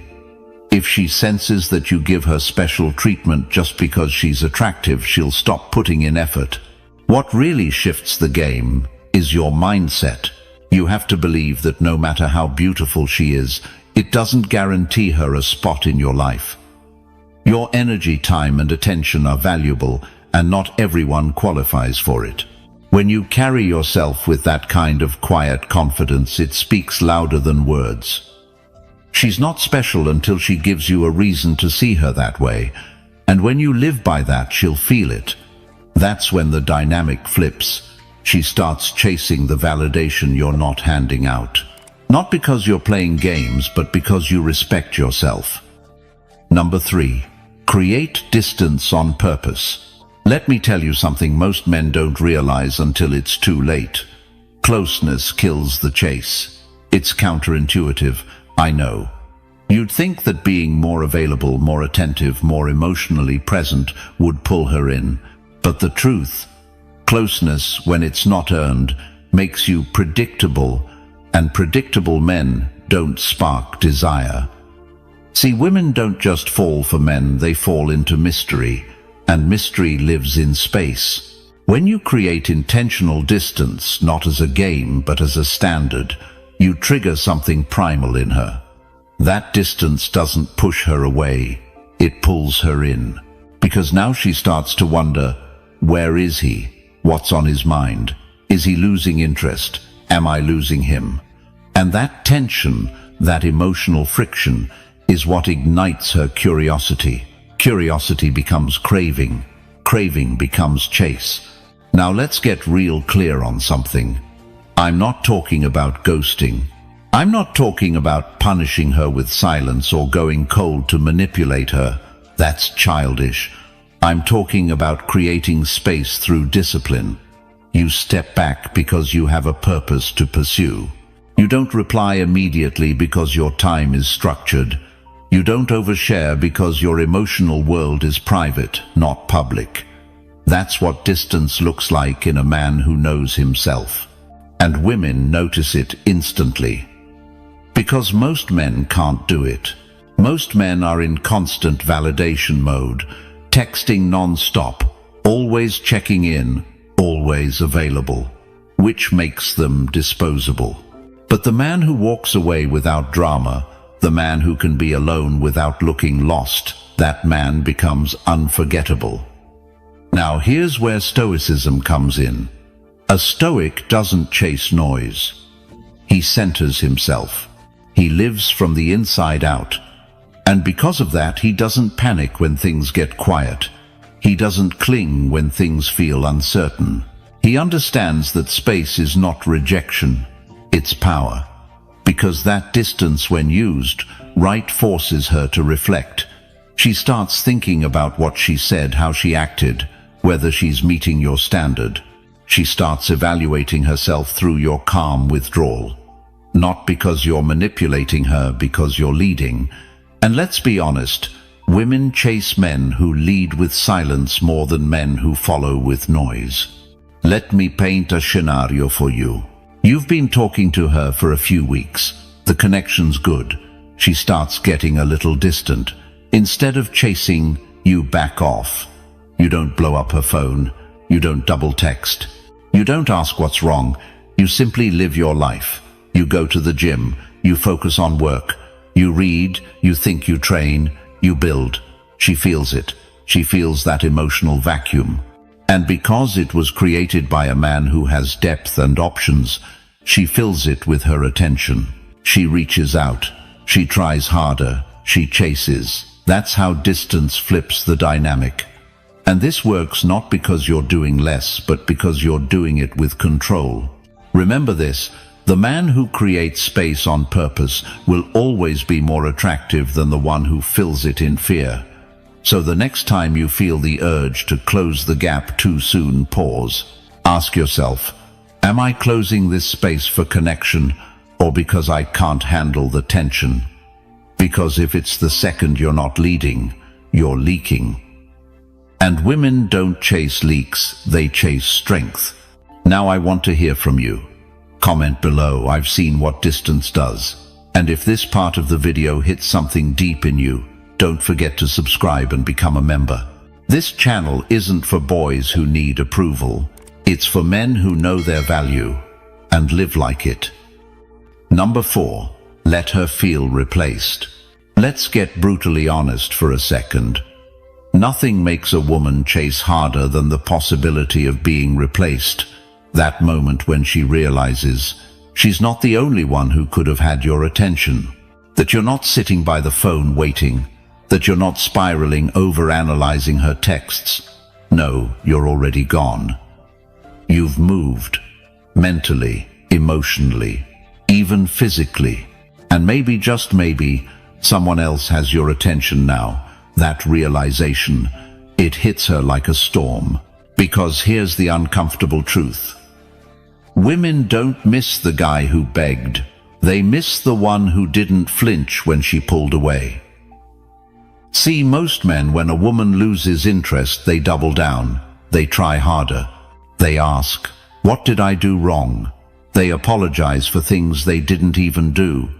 But the man who lets her feel replaced, he doesn't explain. He doesn't announce anything.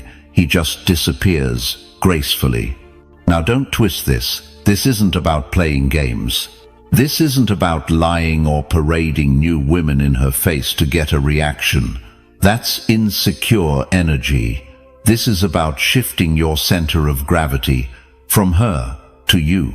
Because once she feels like she's no longer your priority, something primal kicks in. Her ego takes a hit. Her curiosity spikes. And her emotional mind begins to question everything. Was I not enough? Why didn't he fight harder? Who's giving him what I didn't? And in that space of uncertainty, she starts to chase. Now, from a Stoic mindset, this isn't revenge. It's restraint. It's understanding that attraction grows in absence, not in overexposure. The Stoic man isn't cold. He's composed. He knows his energy is valuable, so he gives it only to what reflects his values. And a woman who disrespects, manipulates, or pulls away for attention, she doesn't reflect his values. So he walks, he builds, he evolves, and maybe without needing to say a word, she feels it. Let me give you a real-world picture. You're dating a woman. It's been good. But suddenly she starts acting distant, not replying like before, flaky with plans, giving you breadcrumbs. Now the average guy, he gets anxious. He tries harder. He sends flowers. He asks, "What's wrong, you?" You vanish from her emotional radar. Not in bitterness, not in anger, but in dignity. You stop texting. You stop explaining. You stop chasing.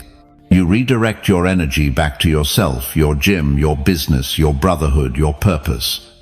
And just when she thinks she's got all the control, she feels it. She checks your story and sees you out. Focused. Grounded. She doesn't know where your heart is anymore. And that's what drives her crazy. Because once a woman feels like she's been replaced, she questions her place in your world. And if she ever valued that place, she'll come running back to reclaim it. But here's the catch. You're not doing this to bait her. You're doing this because you refuse to beg for what should be freely chosen. Attraction isn't something you negotiate. It's something you radiate. And nothing radiates stronger than a man who can walk away and not look back. Now I want you to lock this in. The man who replaces her peace with mystery wins. Let her feel replaced not through drama, but through your absence of need. Because once she feels like her spot wasn't guaranteed, she'll either level up or fall behind. And you'll keep rising regardless. Comment below, "I've walked away before." And if this part spoke truth to you, subscribe and join the brotherhood.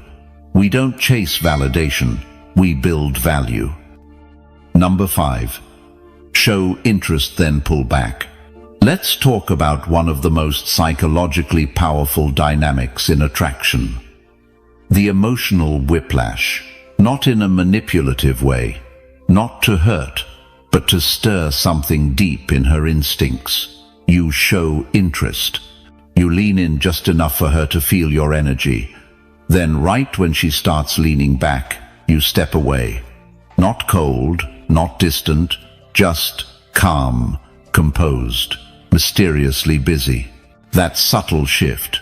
It does more than hours of flirting or validation ever could. Because here's the truth. Women are wired to chase emotional contrast. When everything's too predictable, too available, too easy, it feels safe, but not seductive. Let me paint the picture. You meet her. Your vibe is calm. She feels your presence. You don't try too hard, but you're clearly into her.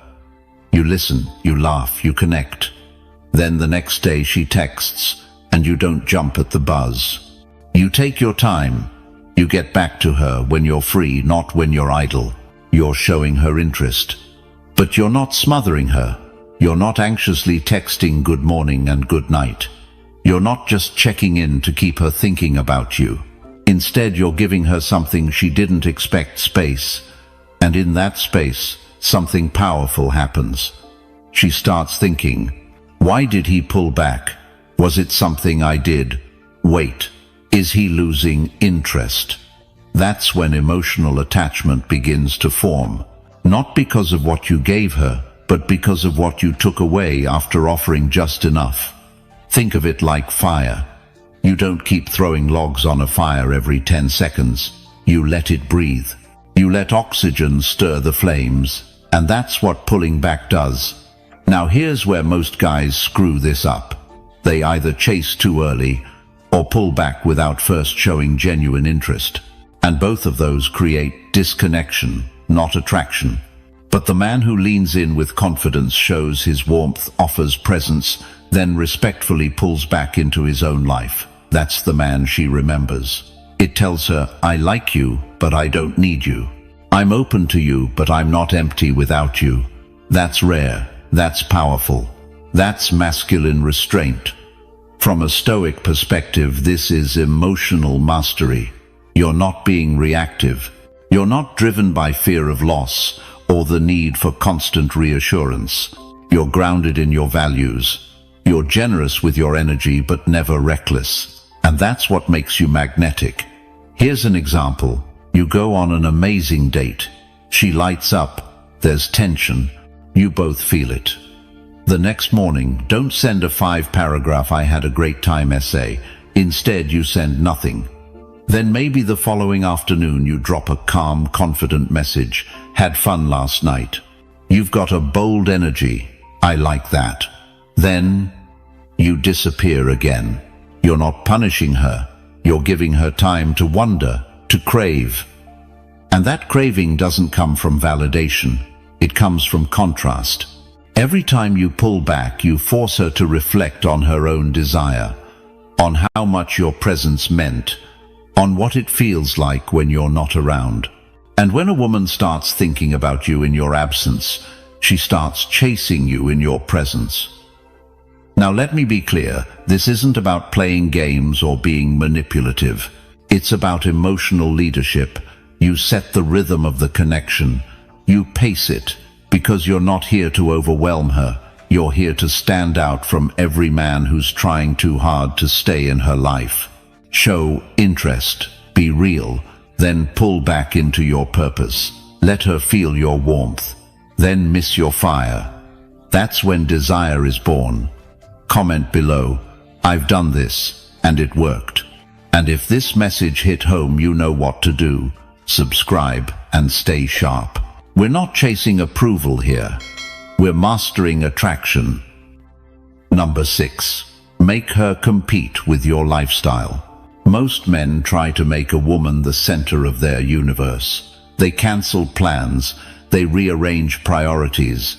They pause their mission, all in hopes she'll stick around. But here's the truth. A woman doesn't want to be your purpose. She wants to orbit it. She doesn't fall in love with a man who drops everything for her. She falls for the man who has so much going on, she has to earn a place in his world. And that's what making her compete with your lifestyle really means. It's not about playing games. It's not about acting too busy. It's about actually being busy with a life that fuels you. A life that inspires you, challenges you, and stretches you. And when a woman sees that, really sees that, she leans in, she adjusts, she tries harder. Because now she's not just winning you over, she's competing with the passion you give to something bigger than her. And that competition, that's where obsession begins. Let's break this down. Let's say you've got a man who's on his path. He trains, he reads, he's got purpose. He leads a business or a team or a mission.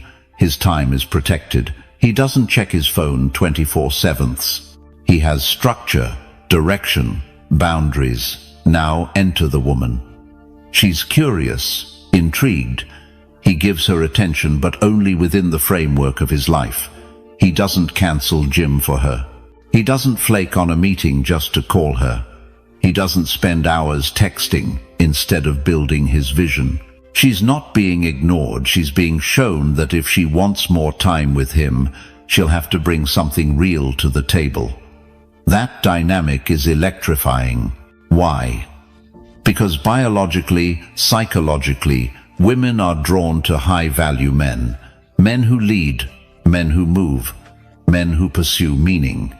A man who lives for her quickly becomes boring, but a man who lives for something greater, he becomes unforgettable. And here's what most guys get wrong.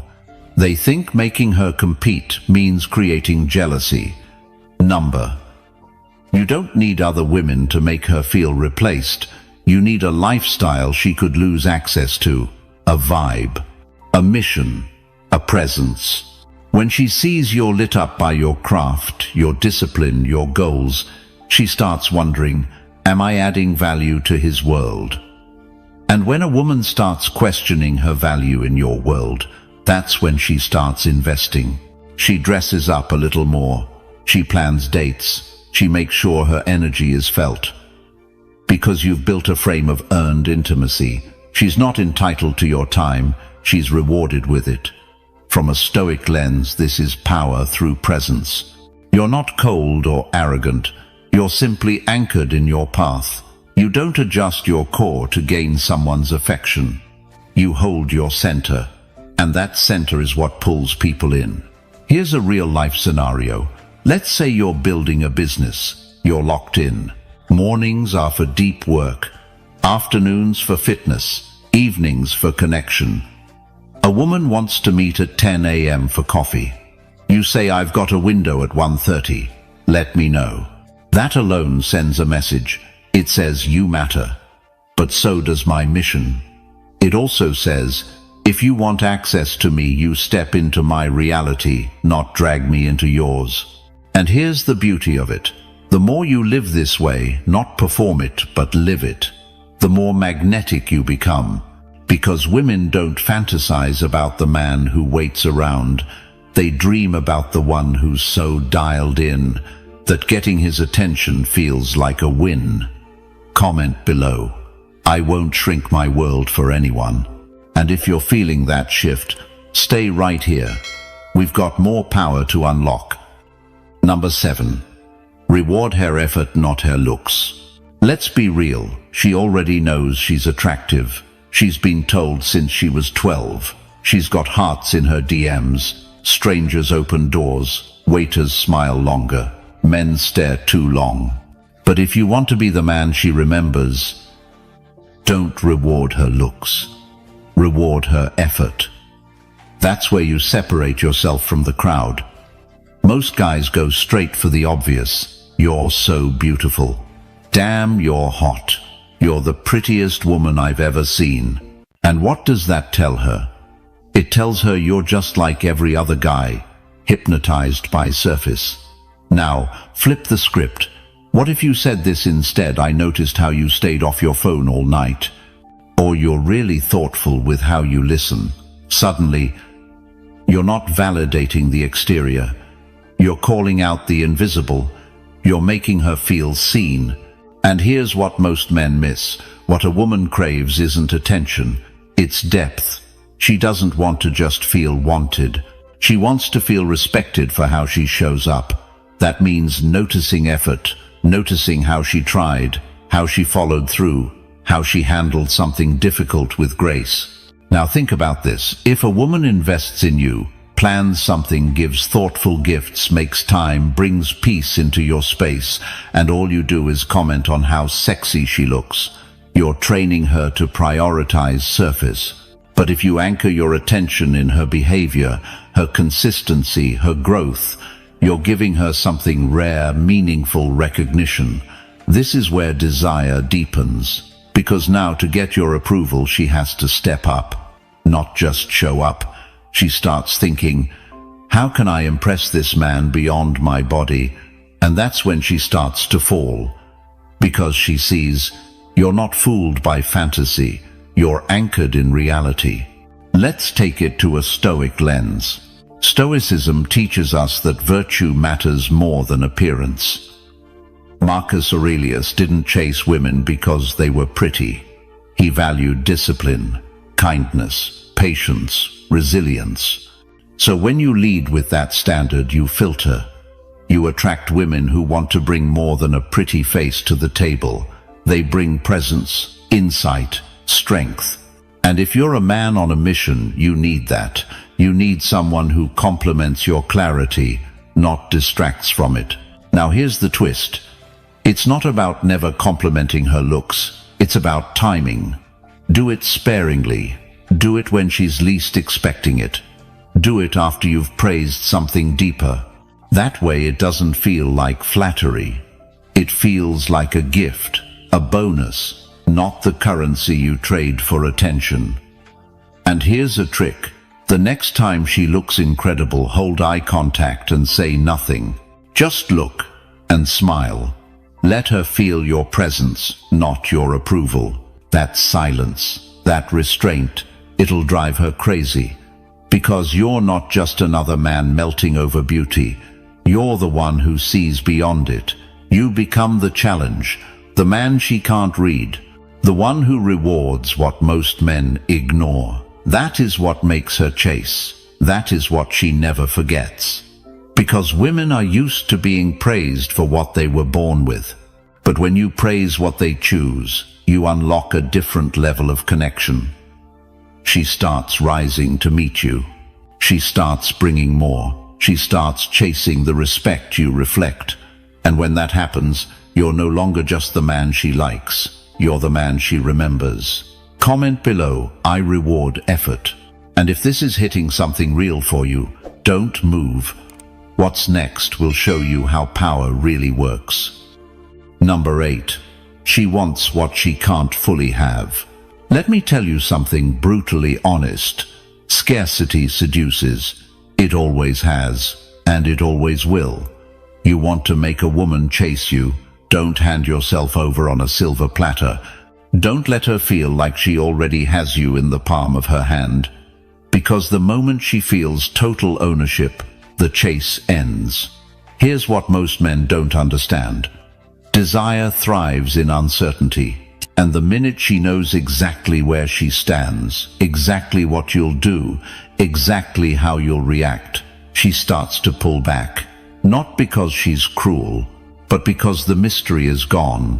What pulls a woman in, what keeps her energy pointed at you, is that emotional tension between does he want me and am I losing him? That space. That's where her mind loops. That's where she thinks about you at night. That's where the chase lives. Now let's be clear.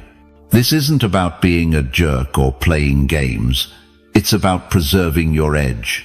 It's about staying unpredictable in a world where most men give it all away in week 1.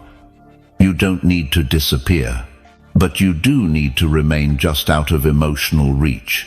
She shouldn't feel like she has access to every inch of your inner world. She shouldn't feel like you'll always be there no matter how she shows up, because the second she's certain you'll never leave, she stops trying. Here's a real-world example. Think about a guy who never cancels plans, always replies instantly, showers her with compliments and makes her the center of his world. At first she's flattered, then she's bored. Why? Because he's completely available. And full availability doesn't feel romantic. It feels predictable. Now, flip the script. Imagine a man who listens, connects, and shows interest. But then he's back to his own world, his business, his mission, his personal growth, and she's left wondering, where's he at? Is he thinking of me? Did I mess up? Is he seeing someone else? That's when she starts to chase. Because now she's not just attracted, she's invested. She wants to solve the puzzle. She wants to get back into your orbit. And the more she works to close that emotional gap, the more her desire builds. Stoicism teaches detachment, not coldness, but control. Control over your emotions. Control over your availability. Control over your own attention. So instead of craving closeness, you master the art of space, and that space becomes power. It's the same principle ancient warriors used. They never revealed everything at once. They kept a layer of mystery always. You want her addicted. Don't let her decode you fully. Let her sense there's more she hasn't touched. Let her know she doesn't own your heart just because she has your attention. That's what drives her wild. It's the fantasy of unlocking the full version of you, of being the one to finally break your shell, to earn what no other woman has reached. When she senses you're holding something back, when you walk away at the peak of connection, when you stay composed, when she expects you to chase, she can't stop thinking. And the best part, this isn't manipulation. It's just not over-investing in someone who hasn't earned full access. You maintain your standard. You keep your world spinning. You let her meet you halfway, or not at all.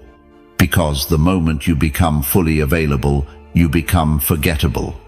But when you stay just out of reach, you become unforgettable. Comment below, I never give all of me. Because the men who give everything away instantly, they get remembered briefly. But the men who leave her wanting more, they live in her mind rent-free. Number 9. Masculine focus makes her insecure. Let's get something straight. A man locked in on his purpose is dangerous, not just to the world but to a woman's emotions, and not in a bad way. See, most men crumble the second they get a little attention. They drop their priorities, they lose momentum. They trade progress for proximity, but not the focused man. The focused man knows his mission comes first, always. That kind of energy, it makes her second guess her place. Not because you're treating her poorly, but because she knows she's not the center of your universe. And ironically, that's what pulls her in deeper. Now let's talk psychology. Women are emotional creatures. They tune into presence, attention, energy. When you're laser focused on your goals, you create a gravitational pull that doesn't include her by default. That triggers something primal. She feels the need to win you, to interrupt your focus, to become part of your world, because she knows she's not the core of it. And when a woman senses that your energy isn't wrapped around her 24/7, she starts to wonder, who is he becoming? Why doesn't he need me like other guys do? What if I lose him to his purpose? That's when insecurity creeps in, and it's not the kind of insecurity that pushes her away. It's the kind that pulls her closer. Because when a man refuses to chase, when he's too busy building, conquering, improving, she starts chasing. Why? Because masculine focus is magnetic. It's the opposite of desperation. It's the opposite of neediness.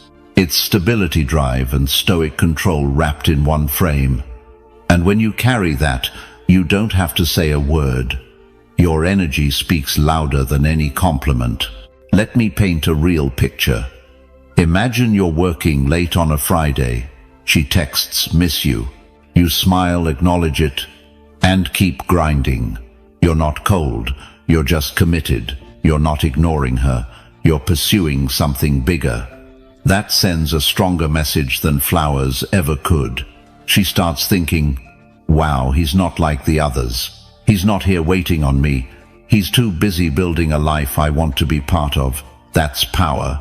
That's masculine discipline. That's how you flip the dynamic. Most guys think the path to her heart is constant reassurance, attention, and showing up at her every whim. But here's the truth. What she wants is a man whose mind she can't fully steal. She wants to feel like she's fighting for a place in your world, not being handed one for free. Now don't twist this. It's not about being distant for no reason. It's not about being emotionally unavailable. It's about being so clear in your vision that she either joins your path or watches you walk it without her. That's the kind of man she respects. That's the kind of man she remembers. That's the kind of man she dreams about when she's alone. Because every time she reaches for your attention and you're still focused, she wonders what it would feel like to truly have it. That's what keeps her chasing. That's what makes her stay up at night. That's what creates that unshakable emotional tension that no amount of flirting can replace. So the next time you feel the pull to put her first, ask yourself, is this helping her feel something or helping her feel nothing? Because when your world doesn't revolve around her, she spins harder to get into orbit. And the more she chases your attention, the more invested she becomes. It's a paradox. The more unavailable you are to distraction, the more desirable you become. You don't get there by playing games. You get there by locking in, by being the man who shows up to his vision first and lets women adjust to that standard. So if you want her wanting more, stay focused, stay grounded, stay in motion, because when your attention is a reward, not a guarantee, she never stops trying to earn it. Comment below, I stay locked in. That one sentence, it separates the men who are chased from the ones who are forgotten. Number 10. Emotional detachment is erotic power. Let's get this straight. Emotional detachment doesn't mean you're cold. It doesn't mean you're a jerk. And it doesn't mean you don't care. It means you're in control. And that right there, that's erotic. There's something deeply attractive, almost intoxicating about a man who feels things but isn't ruled by them. A man who can stay centered no matter what storm she brings. That's not indifference. That's power. Now, most men get this part wrong. They either try to shut down, completely acting numb and distant, or they do the opposite, getting pulled into every emotional high and low she throws at them. But the man she remembers, the one she obsesses over, he doesn't shut off, he just doesn't lose himself. That's the core of emotional detachment. It's rooted in Stoicism, a philosophy built around mastering your reactions, not denying your emotions. Epictetus said, "It's not what happens to you, but how you react to it that matters." And when you bring that energy into a romantic dynamic, especially one with a woman who's used to men unraveling around her, it hits different. Think about it. When you don't flinch at her mood swings, when you don't chase her validation, when you can sit with tension and not need to fix it, she starts to feel something deeper. It's not comfort. It's not familiarity. It's tension. And tension is the foundation of seduction. See, most guys rush to comfort a woman every time there's discomfort. They want to be liked. They want to prove they're safe. But you're not here to be safe. You're here to be grounded. Because when you stand in emotional stillness, she feels unstable in a way she can't resist. Why? Because she's used to power through emotion. She's used to influencing men through highs and lows.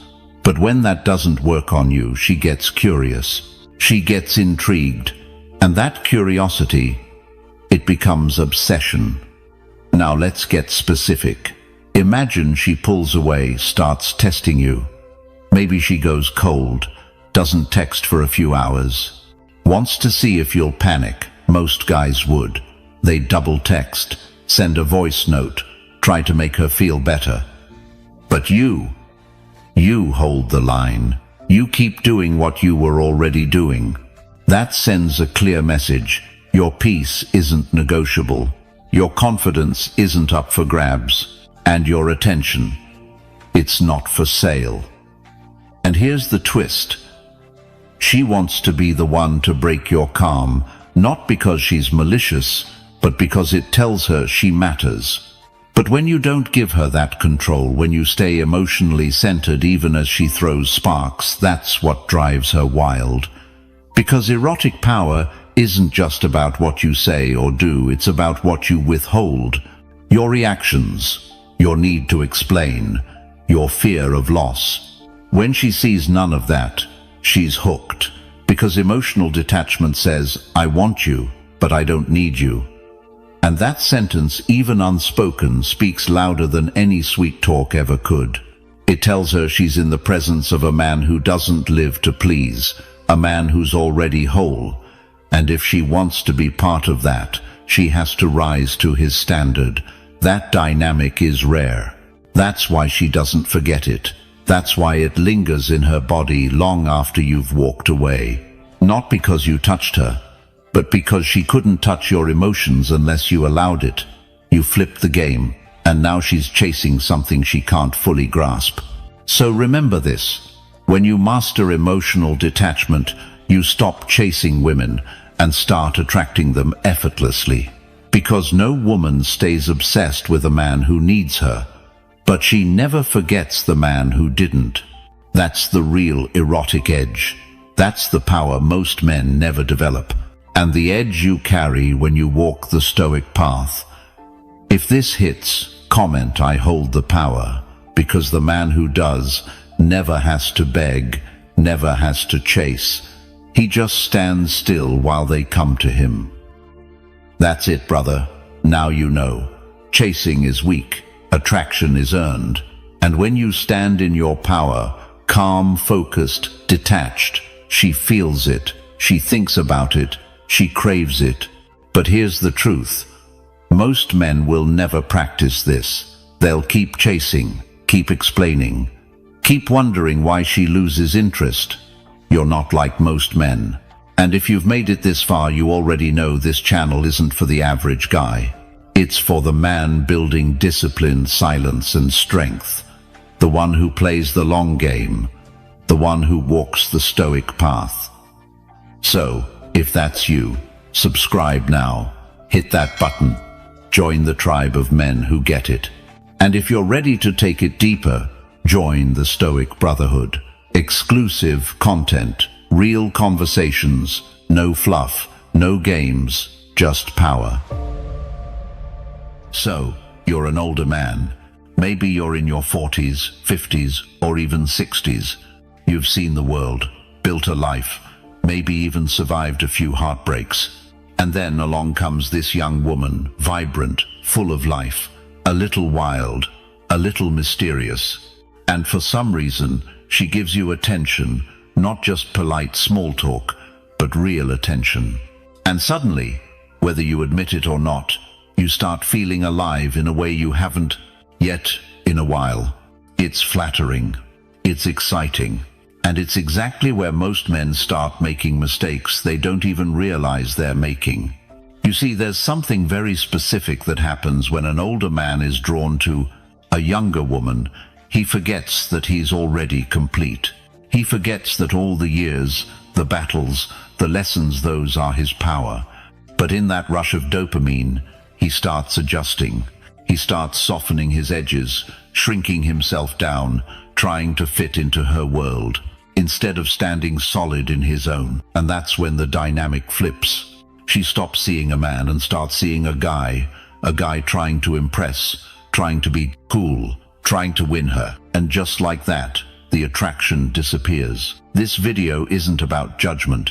It's about clarity. It's about helping you keep your dignity, your masculinity, and your self-respect intact in the face of temptation, admiration, or even genuine connection. We're going to talk about what not to do when you're in the presence of a younger woman, and how a stoic man, a grounded man, a man in full possession of himself would approach this entire situation differently. These aren't just dating tips. They're life strategies. So if you're tired of being confused, manipulated, or thrown off course by someone who hasn't even lived half your life yet, this is going to be a wake-up call. You didn't. I know you need it. Stick around, because by the end of this, you're going to see exactly where men fall and how. You can rise by doing less, not more. Number 1. Don't try to be her age. You're not her peer. One of the most common mistakes older men make when engaging with younger women is trying to shrink themselves down to her world, trying to talk like her, dress like her, or pretend they get her pop culture references. It usually starts from a good place, a desire to connect, to relate. But what actually happens is the complete opposite. You lose the very thing that made you interesting in the first place. The moment you try to act like her peer, she stops seeing you as the grounded, composed, experienced man, and starts seeing you as someone trying too hard. And no matter how subtly you do it, she can feel it. Women, especially younger ones, have a sixth sense for authenticity. When an older man tries to be cool by mimicking her lifestyle, it feels off, not because of the age gap, but because of the insecurity underneath. The reality is, your age is not your disadvantage, it's your edge. You've lived, you've failed, you've risen again. You carry something she doesn't even understand yet presents, a deep, unshakable presence that only comes from time in the trenches of life. That's what draws her in, not your ability to name some trending TikTok dance or quote her favorite Netflix show. But too often, older men feel they have to keep up, when in fact, the most attractive thing you can do is slow down, be still, be solid. Let her run her youthful energy around you while you stand firm in your center. Let me give you a real-world example. Imagine you're on a date, and she mentions how obsessed she is with some 23-year-old influencer. You could pretend you know who that is, laugh along, maybe even pull out your phone and fake scroll like you follow them too, or you could simply smile and say, I don't follow that stuff much. I'm more into conversations that don't disappear in 24 hours. But one sentence, that's strength, that's difference, that's mystery. And that's exactly what catches her off guard in the best way possible. Not because you're trying to be her, but because you're reminding her you're not. That's the paradox. The moment you stop trying to be relatable, you become magnetic. Number 2, don't become her emotional sponge. Another trap older men often fall into is becoming the emotional sponge for a younger woman, absorbing all her chaos, confusion, and childhood wounds in the name of being there for her. It starts innocently enough. She opens up about her past. Maybe her ex treated her badly. Maybe her parents were never around. Maybe she's working on herself. And because you're older and emotionally mature, you listen, you want to help. You feel like, maybe, just maybe, she sees something in you she can't find in boys her age. But slowly, you find yourself being her therapist, her emotional dumping ground, her midnight phone call when life feels overwhelming. And deep down, you think this is building a connection. You think, if I'm the one who understands her, she'll choose me. But the truth, that's not romantic bonding, it's emotional outsourcing. Especially younger ones will often unconsciously gravitate toward or older men for a sense of stability. But if you confuse emotional caretaking with attraction, you'll get stuck in the most frustrating position possible, the friend zone dressed up as intimacy. You'll hear about her bad decisions, her confusing dates, her mental health spirals, but none of it will lead to respect or desire. Why? Because a Stoic man doesn't entangle himself in drama to feel needed. He provides calm by simply being calm. He listens without rescuing. He offers insight without investment. There's a difference between being emotionally available and emotionally absorbent. One is grounded, the other is needy dressed up as nice. Imagine she calls you crying about her latest situation, and instead of diving into fix-it mode, you just say, that sounds like a lot. I hope you give yourself space to figure it out. That one line, it signals that you're present, but not caught. She feels seen, but not able to latch on and pull you into her emotional storm. That's stoicism in practice. It's not about being cold. It's about knowing the difference between offering presence and sacrificing your peace. A man who's mastered his emotions doesn't let someone else's turbulence pull him off course, no matter how pretty the storm looks. Number 3, never chase her validation. Let's talk about a mistake that quietly kills the respect dynamic between an older man and a younger woman chasing her validation. It doesn't look like desperation at first. It starts subtle. You compliment her one more time than she deserves. You wait longer for her replies. You soften your standards just to keep her interested. You change your tone. You filter your truth. All for one thing, her approval. But here's the thing, the moment you need her validation, she loses interest. You're not just a man anymore. You become a performer. You stop leading and start pleasing. You're not in your masculine. You're orbiting her emotional world like a moon desperate for gravity. That's not attraction. That's erosion. And for a younger woman, someone still learning who she is, still exploring her identity, this becomes a power game. Not always consciously, but instinctively. She senses when your center is off balance, when you're bending instead of standing. And instead of admiring your flexibility, she starts to test more. Pull back, go cold, just to see if you'll chase again. You don't win her respect by being agreeable. You win it by being centered. Stoicism teaches that a man's value is not dependent on how others see him, but on how he sees himself. As Marcus Aurelius said, "It never ceases to amaze me. We all love ourselves more than other people, but care more about their opinion than our own." Flip that. When you stop caring about her approval, you regain your power. Let's get practical. You're texting a younger woman. She takes 5 hours to respond. You notice it, but you don't panic. You don't double text. You don't send a meme just to reopen the convo. You continue living, training, building. You let her come to you. And if she doesn't, you still win because you didn't compromise your center. The moment you chase her validation, you lose your edge. And for older men, this is even more critical, because your value isn't in being fun or relatable. It's in being grounded, unshakable. That's what draws her in the contrast. Your emotional stillness against her chaotic curiosity. Here's the deeper issue. Most older men chase validation because they fear irrelevance. Society whispers, "You're too old to compete." So when a younger woman shows interest, they overinvest. They think, if I lose her, I won't get another chance like this. That's scarcity talking, not truth. You're not losing a chance, you're dodging a trap. Validation chasing also leads to self-betrayal. You start agreeing with things you don't believe in. You laugh at jokes that aren't funny. You tolerate behavior that insults your standards, all to keep the peace. But here's the paradox: peace at the cost of your identity isn't peace. It's self-erasure, and women can feel it, especially younger ones. They're drawn to older men because they want someone who won't bend to them, someone who teaches through energy, not through lectures. When you stop chasing her validation, you give her something far more magnetic, something to prove herself to. Let me tell you about Tom. Tom's 48, divorced, successful. He started dating a 28-year-old.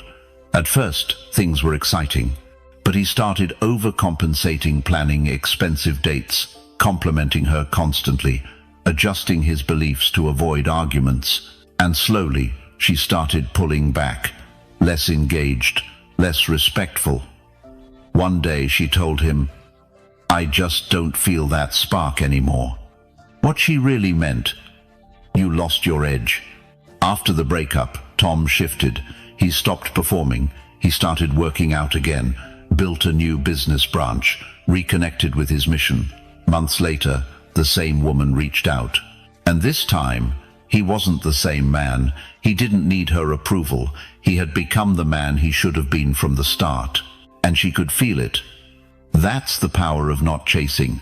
That's stoic strength in action. You don't need her to clap for you. You don't need her to agree. You don't even need her to stay. You just need to stay centered. And when you do, she'll either rise to meet you or fall away. Either way, you win. Comment below, "I lead from center," if you're done performing and ready to live in your truth.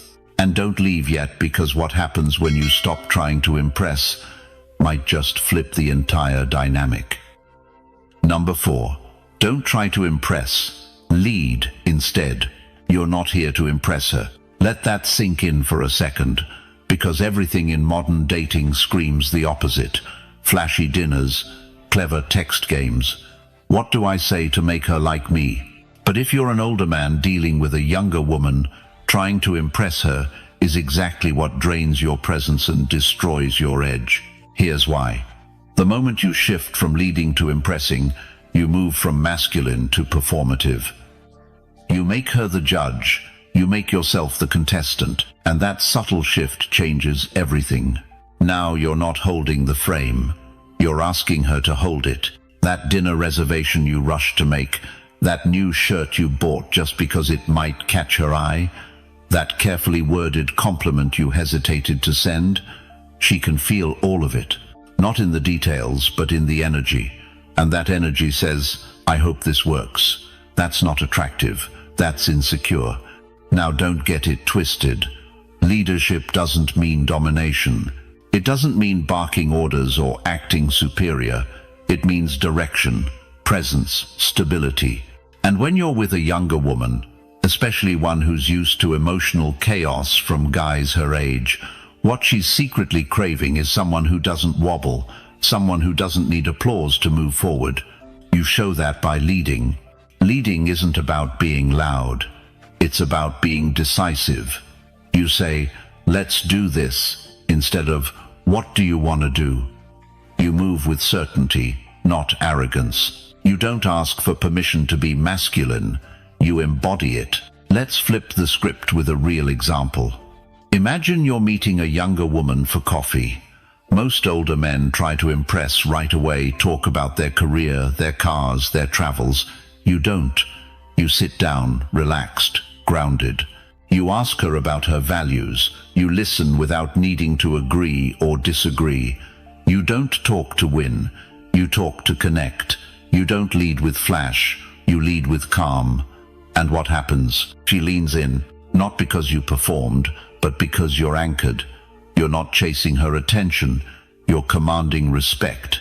Stoicism teaches this in every form. Epictetus said, "If you want to improve, be content to be thought foolish and stupid." Why? Because the Stoic man doesn't live to please crowds. He lives to align with principle. The same applies in dating. You don't shapeshift to fit what she wants. You live according to your direction. And if she aligns with that, great. If not, you keep walking. Here's what most men forget. Your job is not to impress Herods, to reveal who you are through how you act, how you hold eye contact, how you say no without flinching. That's leadership. That's real masculine energy. It's not loud, but it's unforgettable. And leadership extends beyond just decision-making. It's emotional leadership too. She gets emotional, you stay calm. She tests boundaries, you hold them. She tries to escalate drama, you disengage, not to punish but because peace is your standard. When you lead with stability, you give her something rare, a man she can trust even when she's uncertain. The men who impress may win her attention for a night. The men who lead, they stay in her mind for months, because they gave her an experience of polarity, of grounded masculine strength that doesn't ask for approval. So stop rehearsing what to say. Stop Googling the perfect lines. Stop trying to win her like a prize. You're not a contestant. You're the frame. Lead. Comment below. I move with direction if you're done performing and ready to embody presence. And don't miss this, because once you stop over-investing too soon, everything else falls into place naturally. Number 5. Don't project long-term fantasies early. You just met her. She's beautiful. She's young. She's showing interest. And suddenly, your mind starts racing. What if this actually becomes something serious? You picture vacations, dinners with her family, maybe even marriage. You imagine what it would feel like to have someone this vibrant beside you long-term. You play out scenes in your head and none of them have happened yet. But your emotional investment is already real. That's the danger. Because the moment you start projecting a future with her too early, you stop seeing her clearly. You stop observing and start imagining. And that imagination becomes a trap. Here's why. You begin to respond to who you hope she is, not who she's actually showing herself to be. Every red flag becomes just a phase. Every gap in values becomes something we'll work through. You minimize what matters because you're addicted to the fantasy, and when that happens, she feels it. Not in your words, but in the energy. She feels the weight of your expectations. She feels your rush. And for a younger woman, that pressure isn't flattering, it's suffocating. She didn't ask to be your forever. She's just getting to know you. Let's ground this with something stoic. Epictetus warned, when you are about to put your hand to something, remind yourself what it is. Dating isn't fantasy building, it's data collection, especially early on. Your job isn't to imagine where it could go, it's to pay attention to where it is, and most importantly, to see clearly. When you project too far ahead, you stop being present. And presence is everything. You miss key signals. You tolerate behavior you wouldn't accept from anyone else. You justify things like disrespect, inconsistency, or immaturity because you're already emotionally attached to a version of her that doesn't even exist yet. And here's what happens when you do that. You start to overcommit. You make sacrifices too soon. You shift your schedule. You neglect your priorities. You skip workouts. You cancel on your friends. You drop boundaries. all for the potential of something meaningful. But potential is fantasy. Patterns are reality. If her actions show you flakiness, immaturity, or selfishness now, that's who she is today, not the woman she could become in your mind. And no amount of projecting changes that. There's nothing wrong with having hope, but hope without observation becomes delusion.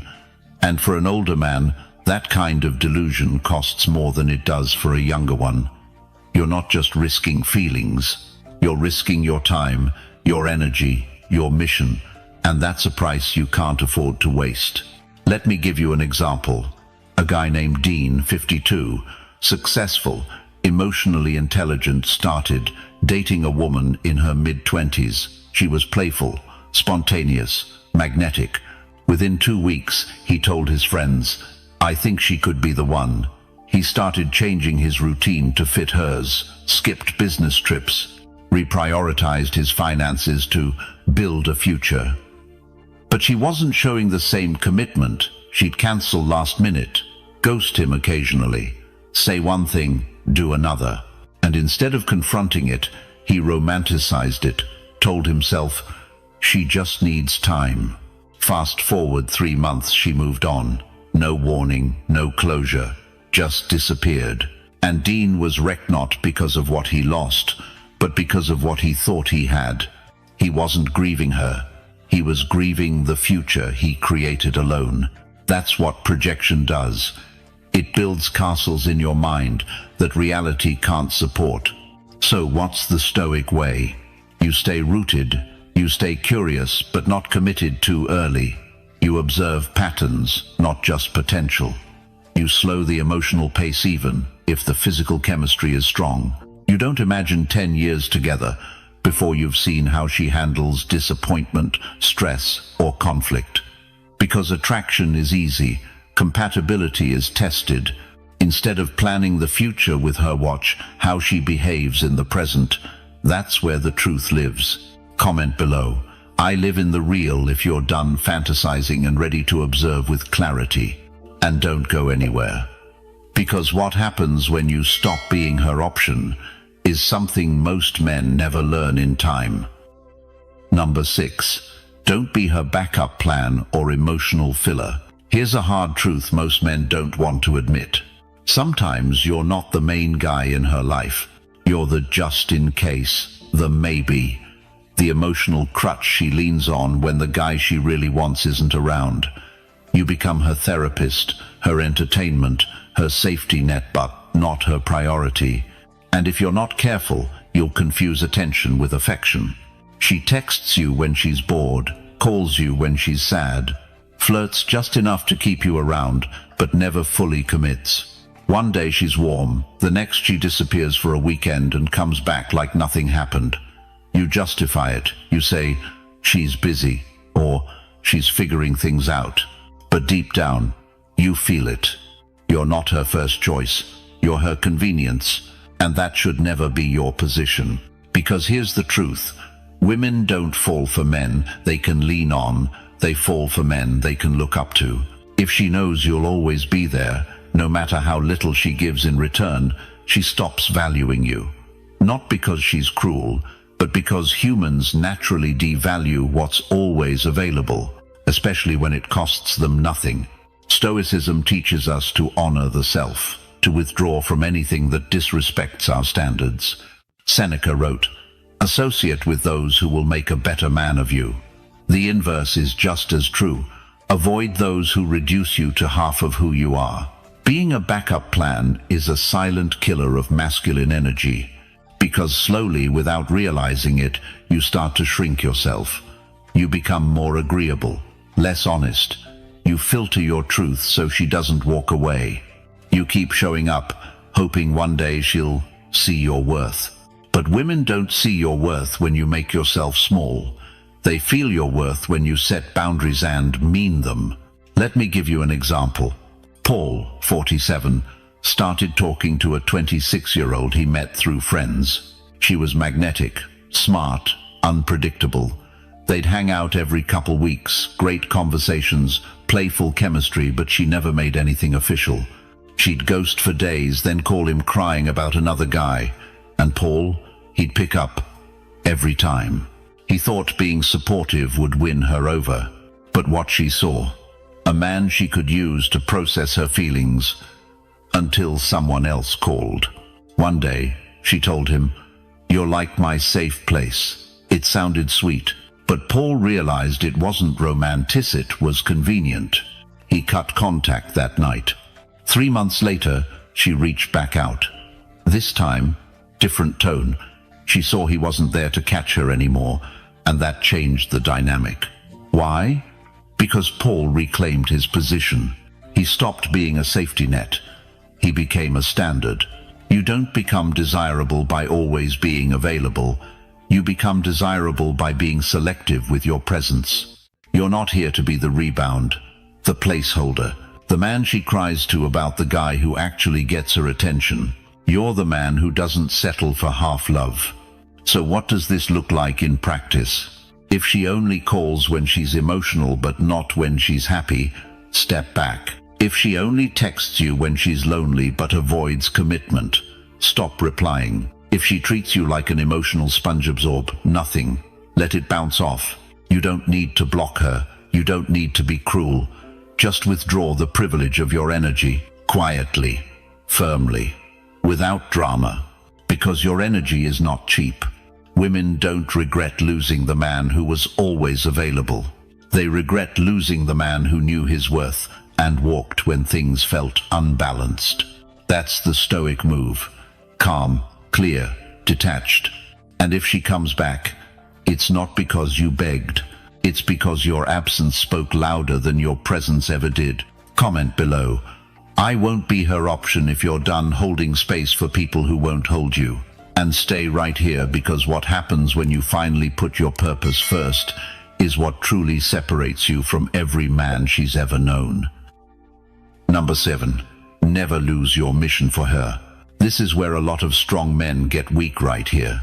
Not when she ignores you, not when she tests you, but when she starts to feel special, when things get emotional, when the chemistry is high and you start to think, maybe she's worth bending for. And little by little you shift. You skip a gym session, you postpone a work goal, you put off that business idea, you spend less time with your circle, more time on your phone. You start responding faster, changing plans to fit hers, rearranging your path so she can feel more comfortable in it. That's how it starts.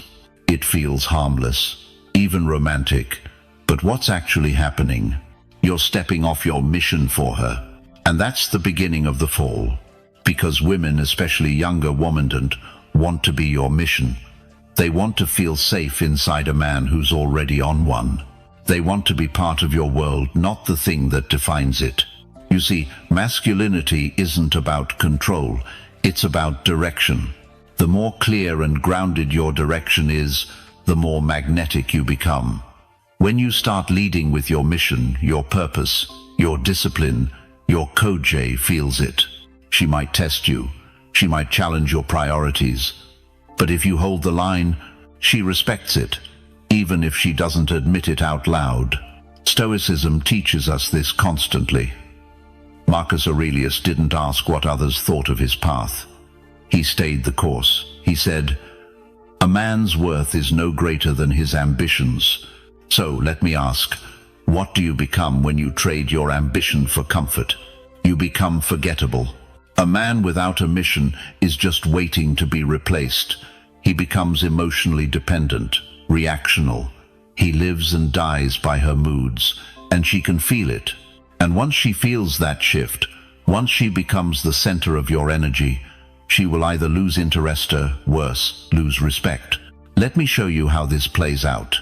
There was a guy named Jordan, 45, high-level exec, built a successful company from scratch. He met a woman in her mid-20s, brilliant, playful, beautiful. She challenged him. He liked it. They got close. But over time, he started changing things.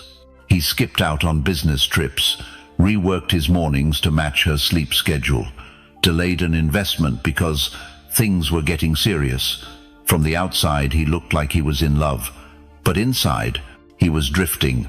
He lost focus, he lost edge, and eventually he lost her. Why? Because she stopped feeling his leadership. He was no longer the man she was drawn to, the one who was building something, moving forward, alive with purpose. He became a passenger in his own life. That's the quiet death of attraction. Not because you failed, but because you forgot what made you powerful to begin with. Never confuse love with surrender. If she's truly right for your life, she'll want you focused. She'll want you obsessed with your growth, your work, your code. She'll want to fit into your fire, not be the reason you extinguish it. And if she leaves because you didn't put her first, let her. Because a man who stays on mission, who keeps building, keeps showing up, keeps growing, never runs out of options. But a man who gives that up to make it work with someone who doesn't value it, he runs out of himself. So stay on mission. Wake up on time. Take the trip. Invest in your vision. Train when you don't feel like it. Speak your truth, even if she pushes back. Let her feel the gravity of a man who doesn't bend for comfort. That's what inspires her. That's what keeps her close. That's what makes her respect last. Comment below, I never leave my path, if you're done shrinking for love and ready to lead with purpose. And don't stop here, because what happens when you refuse to trade standards for affection changes the entire game. Number 8. She wants a rock, not a puppet. Let's get something straight. She doesn't want you to bend to her. Even if she tests you, even if she pushes your buttons, even if she gets moody, distant, or cold, what she truly wants is to feel you won't move. Not away from her, but away from yourself. You see, a younger woman may play with power dynamics. She may flirt and withdraw. She may say, you don't open up enough, and the next day say, you're too available. That back and forth isn't meant to confuse you, though it will if you're not centered. It's meant to reveal you. She wants to see what happens when she shakes you. Do you wobble? Do you chase? Do you try to guess what she wants and give it before she asks? If you do, you're no longer a rock. You're a puppet. And puppets never feel safe. Let me be clear. You can be kind. You can be compassionate. You can even be emotionally tuned in. But the moment you start rearranging your identity to match her emotional waves, she feels it, and the attraction starts to fade. Because what she really craves is structure, not in the form of rules or control, but in the grounded energy of a man who knows who he is and refuses to shrink or swell just to make her happy. She wants to test your emotional walls, not to break them down, but to see if they're real. And if you don't have them, if you collapse the moment she frowns or pulls back or makes a sarcastic comment, then she realizes you're not leading, you're adapting. And that's not sexy, that's weak. Stoicism offers the exact frame you need here. Marcus Aurelius wrote, "The tranquility that comes when you stop caring what they say, or think, or do." That's what being the rock means. Tranquility, stillness, a silent confidence that doesn't need applause or approval. It means holding your tone when she gets emotional, holding your space when she becomes inconsistent, holding your path when she tries to pull you off course. Let me give you a real-world snapshot. There's a guy named Drew, early 50s, grounded, successful, but divorced recently. He started dating a younger woman, mid-20s, energetic, unpredictable. At first, things were smooth, but then she started testing him, critiquing his routines, flirting in front of him, saying things like, "You'd be hotter if you dressed younger." Old Drew would have shifted, bought new clothes, tried to fit in, smiled and played along. But this Drew, he just smiled back and said, "That's funny, I like the way I move." He didn't flinch. He didn't defend himself. He didn't snap.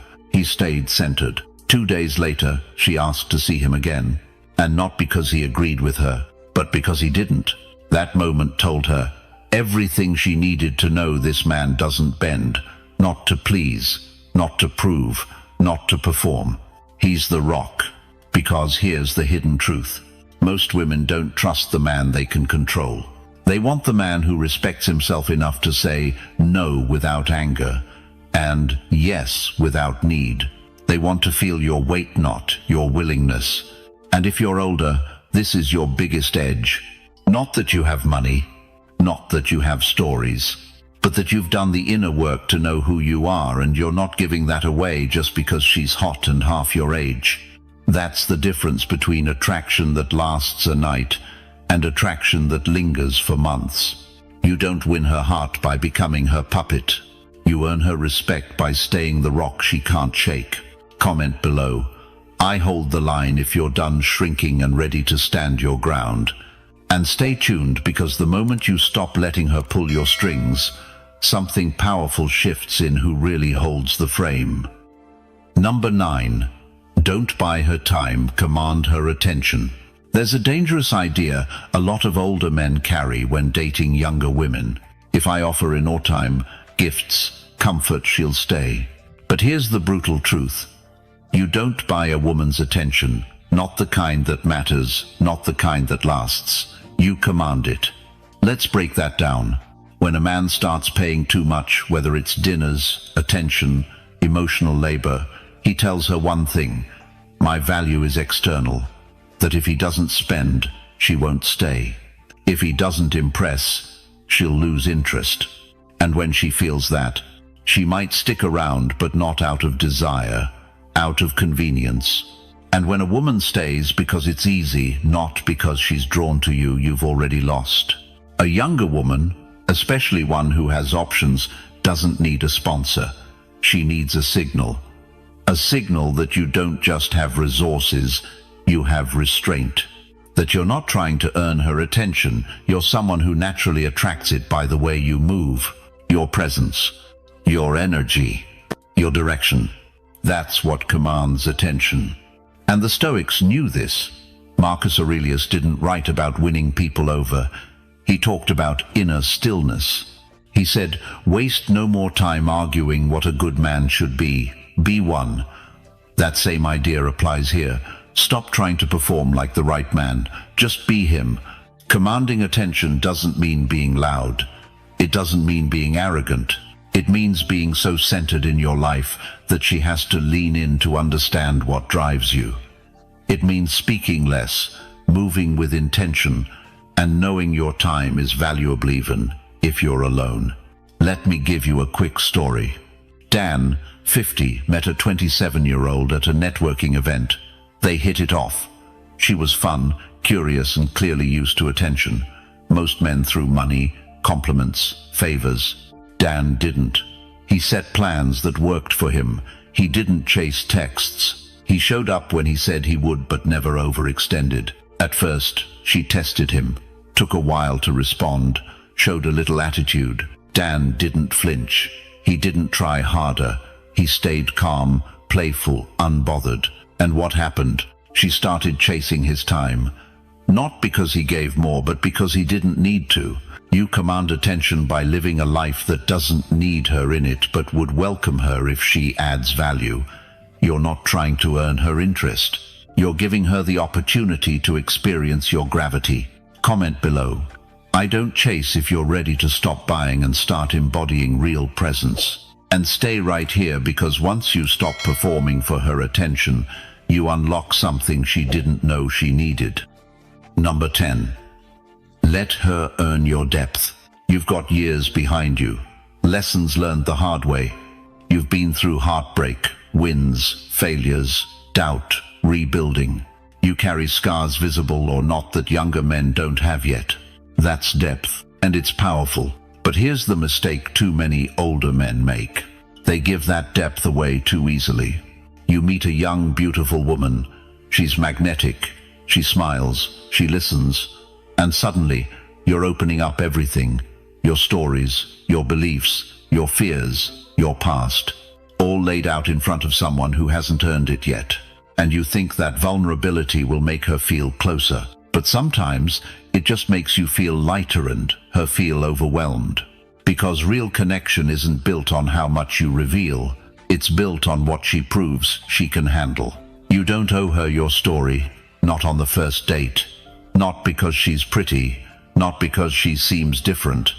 She may be charming, curious, sweet, but your inner world is earned, not given. Let her show you she has emotional maturity. Let her show up consistently. Let her push through her own triggers before you start unpacking your truth. It's the same reason you don't give a child the keys to a Ferrari. Not because they're not valuable, but because they're not ready to handle the responsibility. You've got wisdom, but wisdom dropped too soon becomes a lecture. You've got passion, but passion poured out too fast feels like pressure. Let her earn access to what's beneath the surface. And don't confuse being guarded with being cold. You can still connect, you can still be warm, fun, present, but you don't lead with your inner world. You don't try to be deep to impress her. You let time, behavior, and consistency reveal if she's even meant to go there with you. The Stoics would call this restraint, self-mastery. Seneca once said, "As is a tale, so is life. Not how long it is, but how good it is what matters." The same applies to connection. It's not about how fast you get deep, it's about how real it becomes when you do. And real depth can't be rushed. Let me give you an example. Mark, 53, met a 29-year-old artist. On their first few dates, she kept asking deep questions: childhood, trauma, philosophy. Mark felt tempted to open the vault, but he didn't. Not because he was hiding, but because he was listening. Instead of sharing his whole story, he flipped it. He asked, "How do you usually handle conflict?" He watched how she reacted when something didn't go her way. He paid attention not just to her answers, but her energy. Weeks later, after she'd shown emotional steadiness, integrity, and real curiosity, he opened up. And it landed. Because now she was ready. Now, she earned it. That's what makes your depth valuable. It's not how much you share, it's that not everyone gets to hear it. Comment below. I protect my depth if you're done giving your soul to anyone who smiles. That's it, brother. If you've made it this far, you're not like most men. You're not here just to chase attention or play surface-level games. You're here to lead, to grow, to master yourself. That's exactly what this channel is for.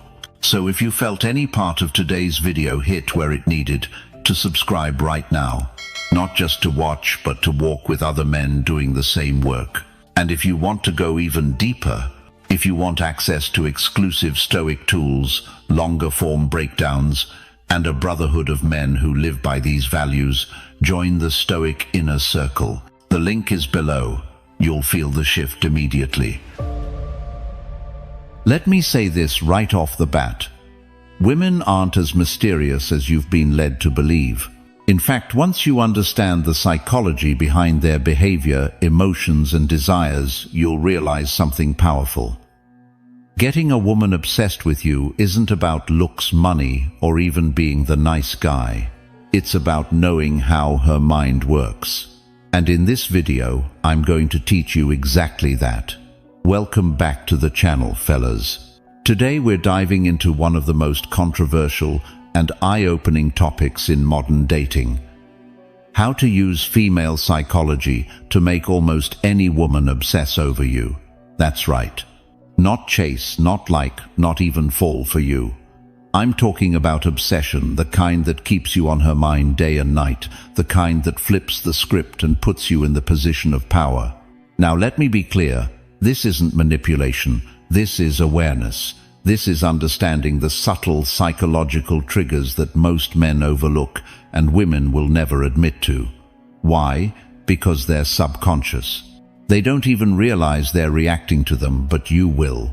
What you're about to learn are 7 psychological tricks that tap directly into a woman's emotional wiring. These aren't pick-up lines or gimmicks. These are behavioral patterns, emotional signals, and mindset shifts that flip the switch in her brain, and once it's flipped, she can't unsee you. She starts craving you, valuing you, even idealizing you. Most men spend their whole lives chasing women who barely notice them. After this video, you won't be one of them. You'll understand what really makes a woman obsessed, and more importantly, how to trigger it naturally. So buckle up, because once you learn these 7 tricks, you'll never look at women or yourself the same way again. Number 1. Ignore her beauty, praise her mind. Instead, most men fall into the same trap. They meet a beautiful woman, and the first thing out of their mouth is some version of, "Wow, you're so gorgeous," or "You're the most beautiful woman I've ever seen." And while that might seem polite or flattering, it actually does more harm than good, especially if you want to stand out and get into her head.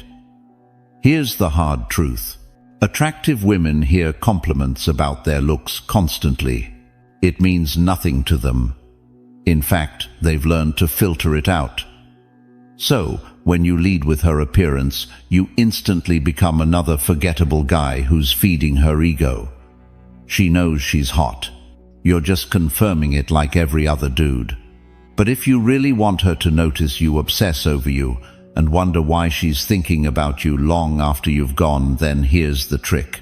Ignore her beauty.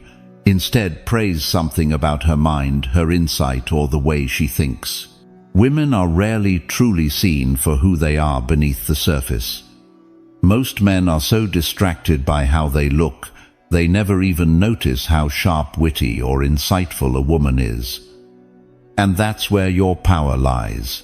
Say you're talking to a woman who made an interesting comment about a book, a business idea, or even a perspective on relationships. You look her straight in the eye and say something like, "You know what?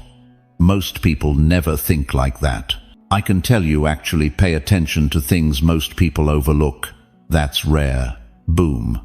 That's a compliment she doesn't hear every day. It taps into her identity.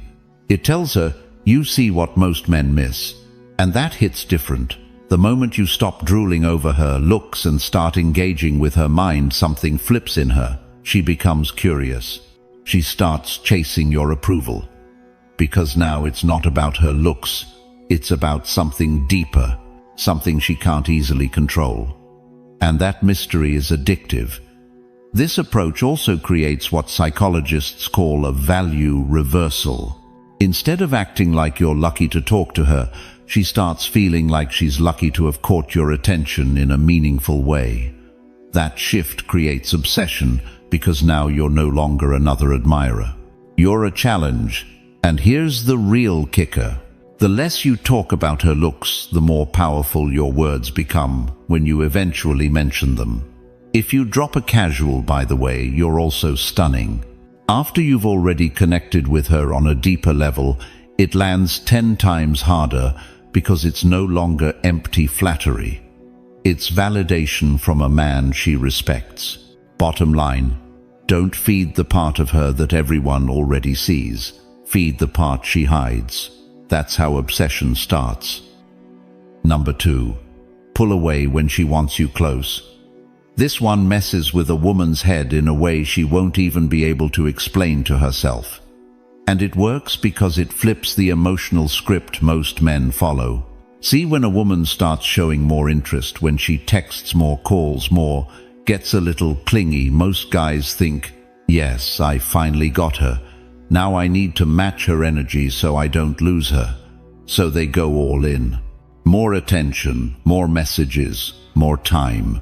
But that's exactly when you shouldn't lean in. Here's the truth that's hard to hear but powerful once you understand it. Women don't obsess over men who are always available. They obsess over men who create emotional tension. And the best way to create that tension is by pulling away. At the moment, she starts pulling in, not ghosting, not playing games, just being slightly less available than she wants, just enough to make her feel like she's not fully sure where she stands with you. That space, those few unanswered messages, that slight delay in plans, that quiet moment when she expected noise, that's where her mind starts racing. Why? Because women crave emotional stimulation. Predictability kills attraction. When she knows she can have you anytime she wants, the thrill fades. But when she starts to feel like she almost has you, you activate a completely different part of her psychology. She starts wondering, is he losing interest? Did I say something wrong? Why am I thinking about this so much? Congratulations, you're in her head. Most men are terrified to pull back, especially when things seem to be going well. But that's exactly why it works. When you resist the urge to smother her with affection and instead stay grounded in your own energy, you show her something she rarely sees. A man with options, a man who's not emotionally needy, a man who enjoys her but doesn't need her. That energy is addictive. Now, this doesn't mean you treat her coldly or ignore her completely. It just means you maintain control of the pace. You don't speed up just because she does. You don't validate every emotion or jump every time she reaches out. You keep a bit of mystery. You stay centered. That subtle emotional distance is what keeps her chasing. And here's the kicker. When you do show affection, it becomes more powerful, more real. Because she knows it's not coming from a place of desperation. It's a gift, not a plea. Pulling away when she wants you close creates emotional gravity. She leans in harder, trying to figure you out, trying to win you over again. And that's exactly where you want her. Engaged, unsure, and obsessed. Number 3. Make her jealous subtly. Now let's get into something that makes a lot of guys uncomfortable. Jealousy. Most men are scared to even touch this topic. They think making a woman jealous is toxic, manipulative, or childish. But here's the truth. When done subtly and with confidence, jealousy is one of the most powerful emotional triggers you can activate in a woman. Let me explain. Jealousy isn't about trying to hurt her or make her insecure. It's about reminding her without saying a word that you're valuable, desired, and not just sitting around waiting for her validation. Here's the mistake most men make.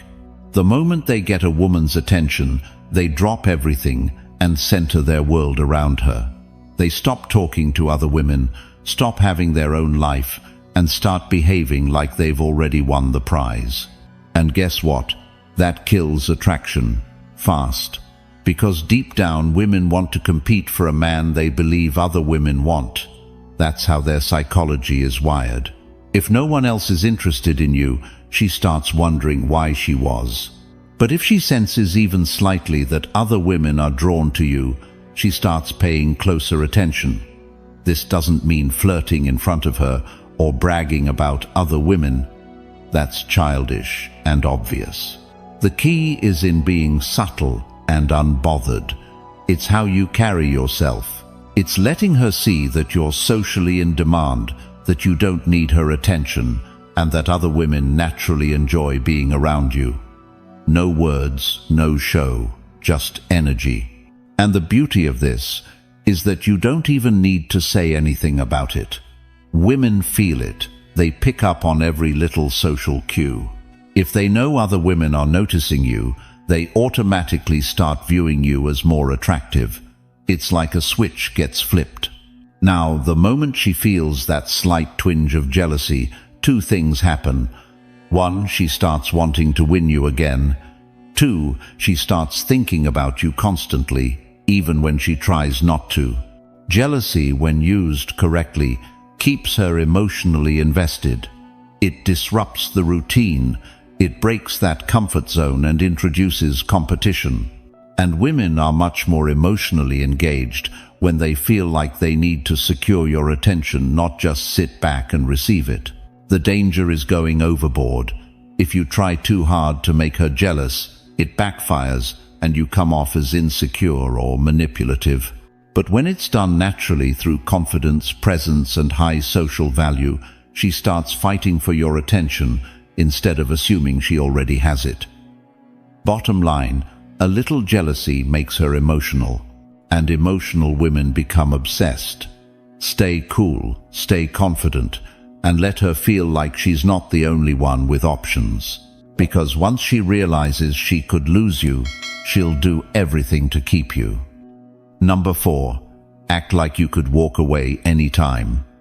There's a different kind of power in a man who doesn't cling, a man who's not afraid to lose a woman because he knows he won't lose himself.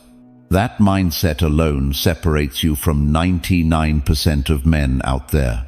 Most guys, once they get a little affection, a few sweet words, or some intimacy, start acting like the relationship is their lifeline. They hold on tight, overthink everything, and start bending over backward just to keep her happy. And without realizing it, they give away all their power. Women don't obsess over men who act like they can't live without them. They become obsessed with the ones who remain centered, grounded, and completely unfazed by the fear of walking away. That kind of confidence makes a woman stop and question everything, because now you're not reacting to her behavior. You're setting the standard. You're not panicking over where things are headed. You're choosing whether or not she even gets to stay in your world. When you carry yourself like you could walk away at any time, it signals something deep. You're not emotionally dependent on her. You're not here because you need validation or affection. You're here because she adds value, and if that changes, you're gone. That's the frame that drives women crazy. Not in a toxic, chaotic way, but in a way that challenges them. It forces them to step up, to invest more, to wonder how to hold your attention. And that wondering, that's where obsession is born. Because you're no longer predictable. You're no longer emotionally at her mercy.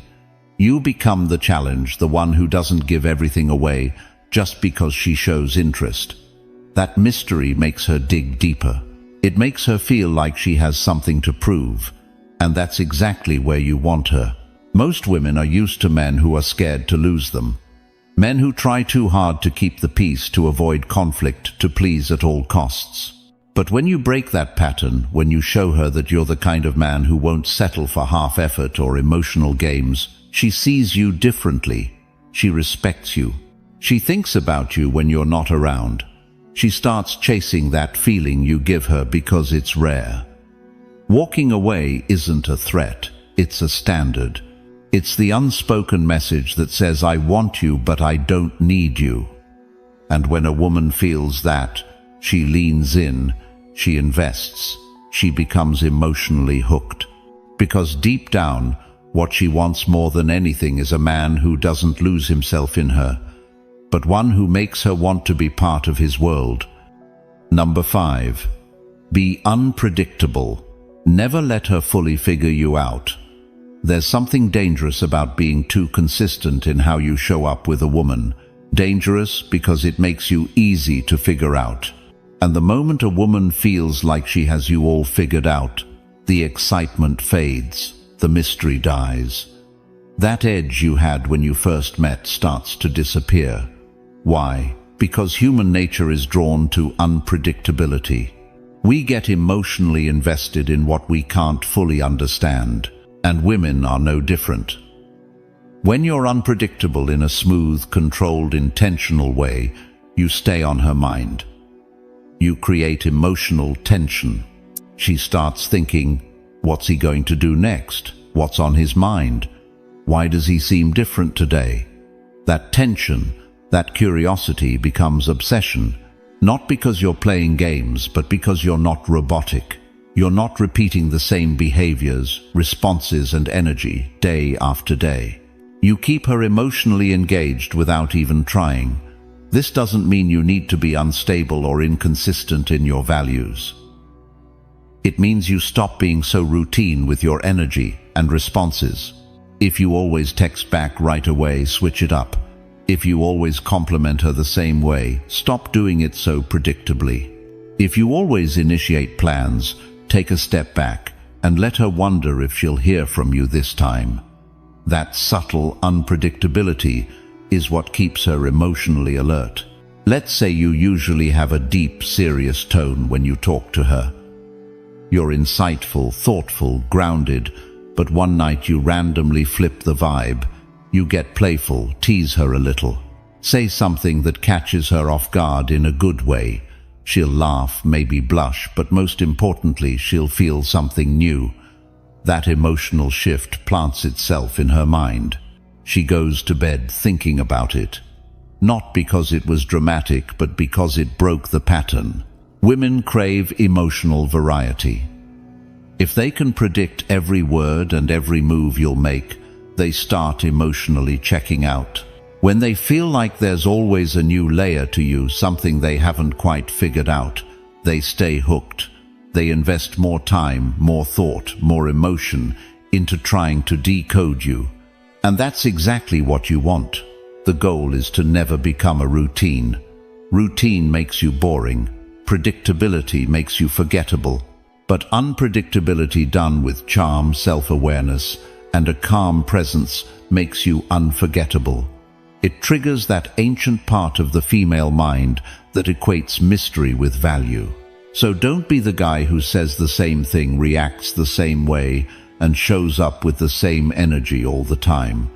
Be the guy who's consistent in confidence but unpredictable in presence. Because when a woman can't fully figure you out, she starts building stories in her head.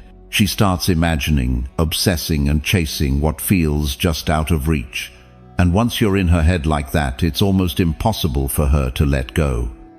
Number 6. Trigger her competitive side with other women.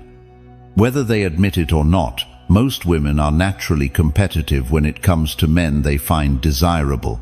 They may play it cool on the surface, but when a woman sees that other women are paying attention to you, laughing at your jokes, engaging with you, trying to be close, something shifts. Your guard goes up, but not to push you away. It goes up because now she feels like there's something to protect, something to win, something worth fighting for. You see, most men believe that the moment they find a woman they like, they should drop everyone else and focus only on her. Be loyal from day one. Show her she's the only one on the radar. And while that seems sweet and honorable, it often has the opposite effect. It removes the element of challenge. It removes urgency. It makes her feel like she already has you completely, and she didn't even have to try that hard. But when she notices that other women find you attractive, interesting, or fun to be around, it activates a different part of her psychology. It becomes about status, about proving to herself that she can stand out in the crowd. Women hate the idea of being replaceable, especially when they're emotionally invested.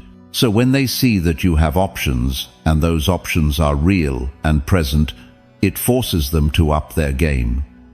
This doesn't mean rubbing other women in her face. That's obvious and desperate. It's more about living in a way that naturally attracts attention without needing her to be the center of your world. It's about being socially aware, charismatic, and confident enough that women are drawn to you, and she knows it. When a woman feels like she's competing even subtly, she becomes more alert. She pays more attention to what you say, how you respond, and how much energy you're giving. She stops taking your presence for granted, and that shift in mindset is exactly what makes her chase. Because now you're not just some guy hoping she'll pick you. You're the guy she wants to keep other women away from. You're the guy she wants to win over completely. That emotional competition makes her feel more invested, more aware, and more addicted to the connection. And here's something most men never realize. Once a woman starts seeing other women wanting you, your value skyrockets in her mind. Not because you changed anything about yourself, but because her perception of you changed. Suddenly you're no longer just a guy who likes her. You're the guy that other women like too. And if they like you, maybe you're even more valuable than she thought. Fearing that competitive side taps into something ancient and instinctive. It makes her want to prove herself, to stand out, to claim her place by your side. And once she's in that state of mind, it becomes a lot harder for her to walk away. That's when obsession begins to grow. Number 7. Give her attention, then take it away. Too many men are desperate for connection, and it shows. They meet a woman, get a little attention back, and suddenly they flood her with validation, compliments, time, and energy, like it's a faucet they can't turn off. And while their intentions might feel pure, what they don't realize is this: constantly giving attention without pulling back is the fastest way to kill attraction. Why? Because there's no contrast, no tension, no space for her to miss you, wonder about you, or even appreciate the attention you're giving in the first place. Look, this is where a lot of men need to wake up. You've been told to always be available, always be nice, always show her how much you care. And yes, being a good man matters. But being predictable, emotionally needy, and always accessible, that doesn't make her want you. It makes her bored. That endless stream of attention becomes background noise. It doesn't register. It doesn't spark emotion. It doesn't hit the way it should. What actually makes a woman obsessed is contrast. It's the experience of getting your attention and then losing it. It's the high of being seen, felt, and connected to you, followed by the space where she wonders where that energy went. That contrast creates emotional depth. It makes your presence valuable. And most importantly, it makes her chase it again. But most men never give her the chance to chase. They're too busy chasing her, always texting first, always asking to see her, always filling the silence because they're scared of losing her. And the irony is they lose her anyway. Not because they did something wrong, but because they never gave her a moment to feel the absence of their attention. So here's the wake-up call. Stop being scared to pull back. Stop acting like her response determines your next move. You are not a servant to her emotions. You are the source of the emotional roller coaster that keeps her hooked. That means giving her powerful, genuine moments of connection, and then going silent, going quiet, living your life, making her wonder. That tension is everything. It makes her replay your conversations. It makes her check her phone. It makes her feel the space you leave behind and crave the next moment you show up. Women means nothing if it's constant. It only matters when it's earned, when it's unpredictable, and when it feels like a reward. You don't need to beg for her time. You need to show her that your time is valuable, and that when she gets it, it means something. So stop overgiving. Stop being afraid of silence. Stop drowning her in attention and thinking that's love.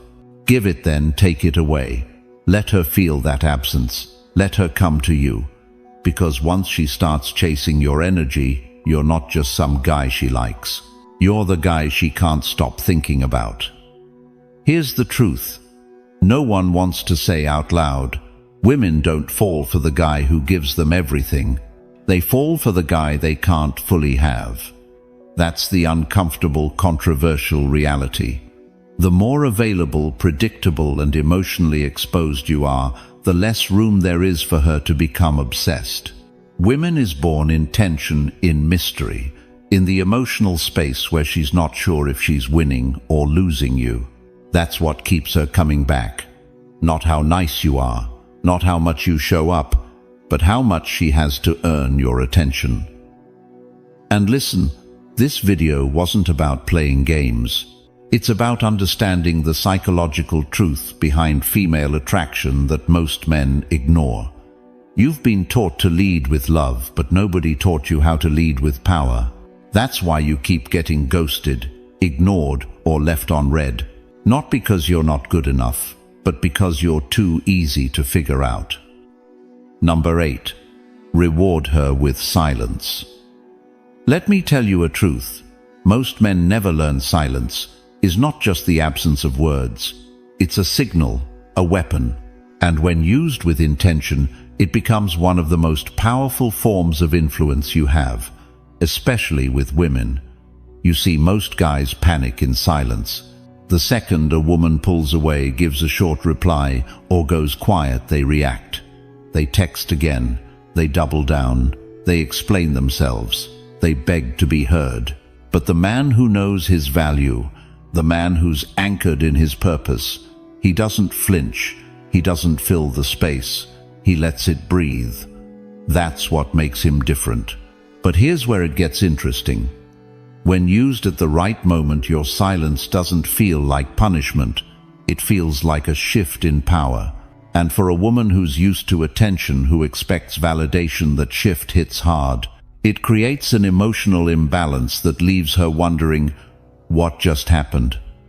Let me be clear, we're not talking about the silent treatment. That's immature. That's avoidance. No, what I'm talking about is selective silence, intentional space. A moment of withdrawal that says, I don't need to explain myself. I don't need to chase. I'm grounded in something bigger than this. And that silence becomes a reward. But only when it follows presence. Let me explain. If you've shown up with warmth, authenticity, and depth, if she's felt your energy, your attention, your insight, and then suddenly you go quiet, it lands like thunder after lightning. She notices the absence because you've made your presence matter first. This is key. If you're emotionally distant from the start, your silence means nothing. But if you've connected, if you've seen her, made her feel understood, and then you pull back, now that silence echoes, now it makes her reach. And when she reaches, you don't jump, you wait, you let the silence teach. Because here's what happens, she begins to associate your attention with value. It's not cheap, it's not constant, it's not automatic, it's earned. Think about this. We live in a world where everyone is constantly broadcasting, talking, commenting, DMing, seeking some form of response. But the man who doesn't rush to speak, he stands out. He becomes rare. And in the psychology of attraction, what's rare becomes desired. This is Stoicism in real life. You're not silent because you're unsure. You're silent because you're unmoved. You're choosing stillness over impulse. You're choosing clarity over reaction. And that emotional self-control, it's magnetic. So how do you apply this without being cold? Simple. You don't withhold to punish, you withdraw to center yourself. You don't ghost, you step back with presence. Your silence isn't confusion, it's clarity, a reset. And if she leans in curious, unsure, reaching for the connection again, now she's engaged emotionally, not just entertained, not just admired, engaged. But this only works when you've already made an impression.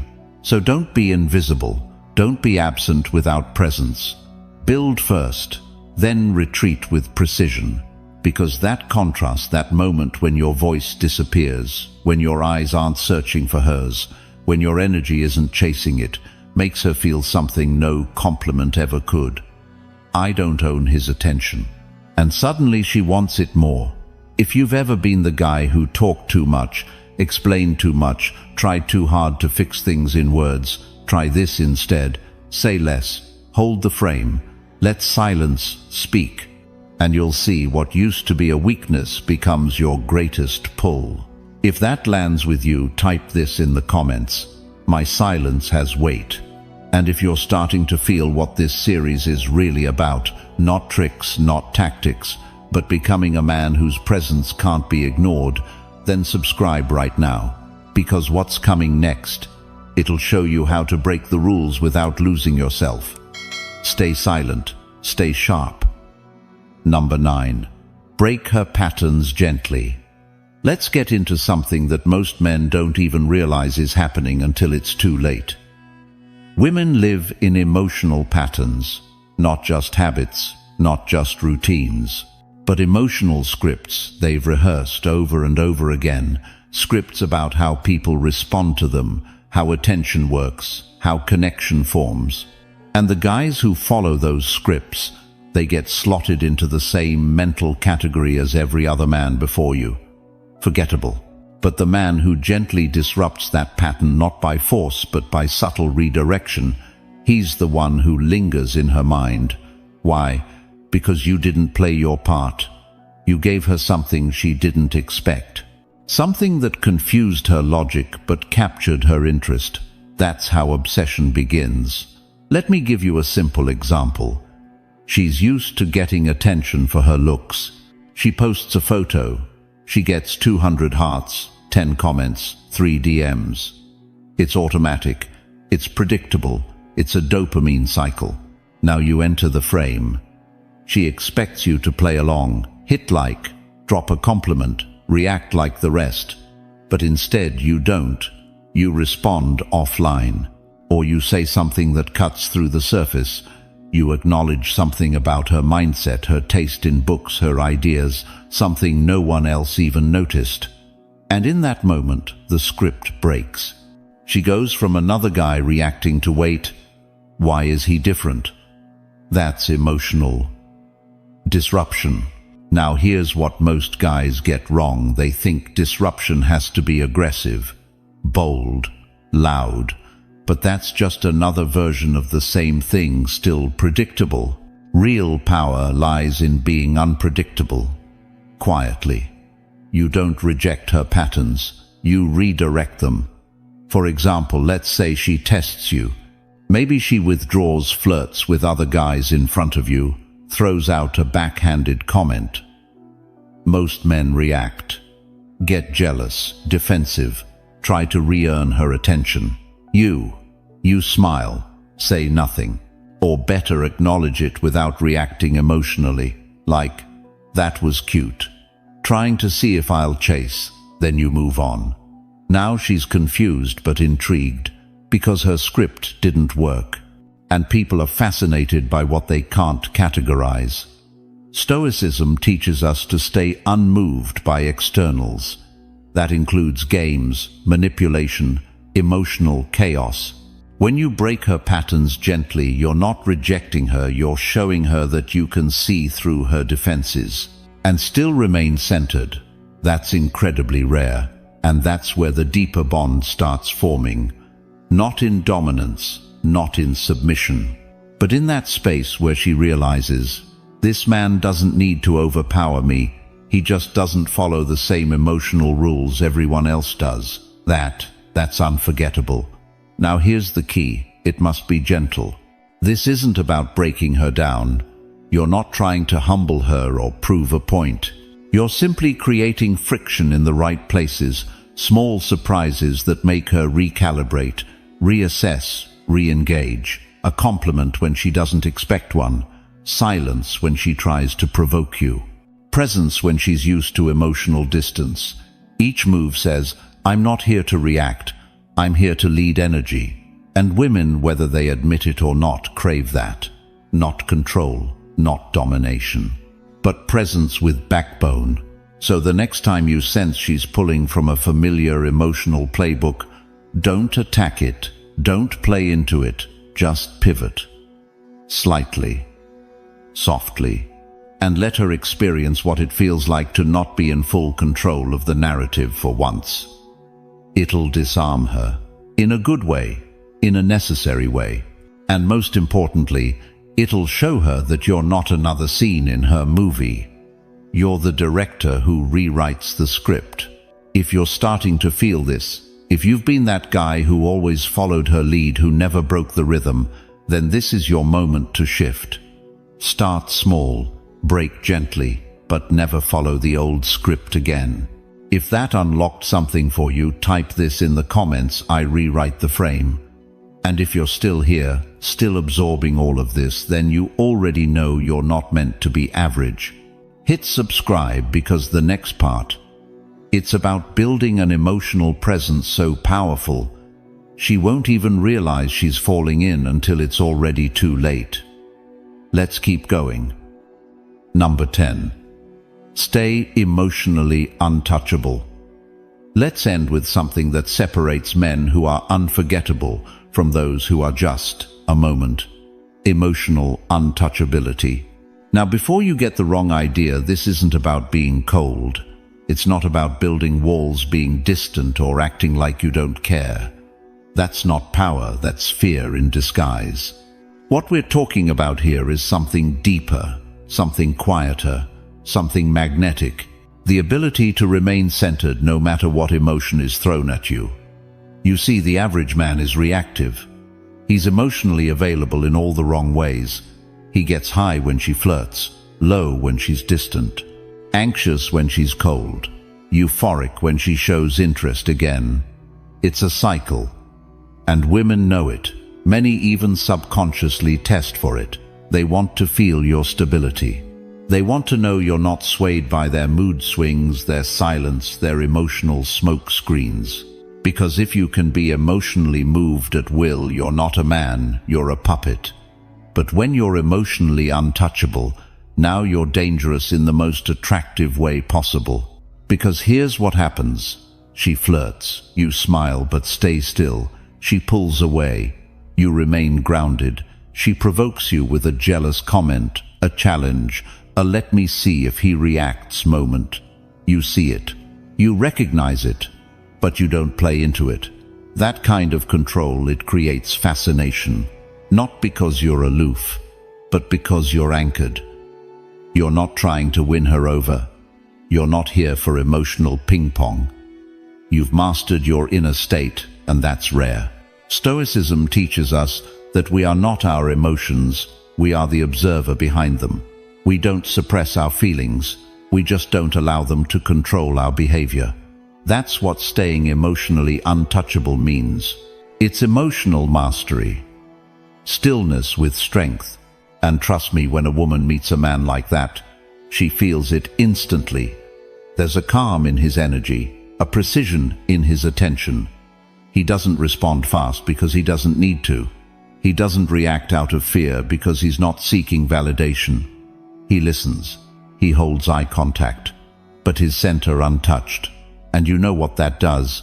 It makes her lean in, not physically, emotionally. Because every other guy, he gets flustered when she's distant. He over-explains, over-texts, chases clarity. But the emotionally untouchable man doesn't need clarity from her. He already has it from himself. And that level of self-containment, that's rare air. Here's how you build it. First, pause before you react. Always. Feel the urge to reply instantly. Wait. Feel the sting of a passive-aggressive comment. Don't flinch. Let stillness become your first language. Second, detach your worth from her response. Whether she praises or ignores compliments or criticizes, you stay the same.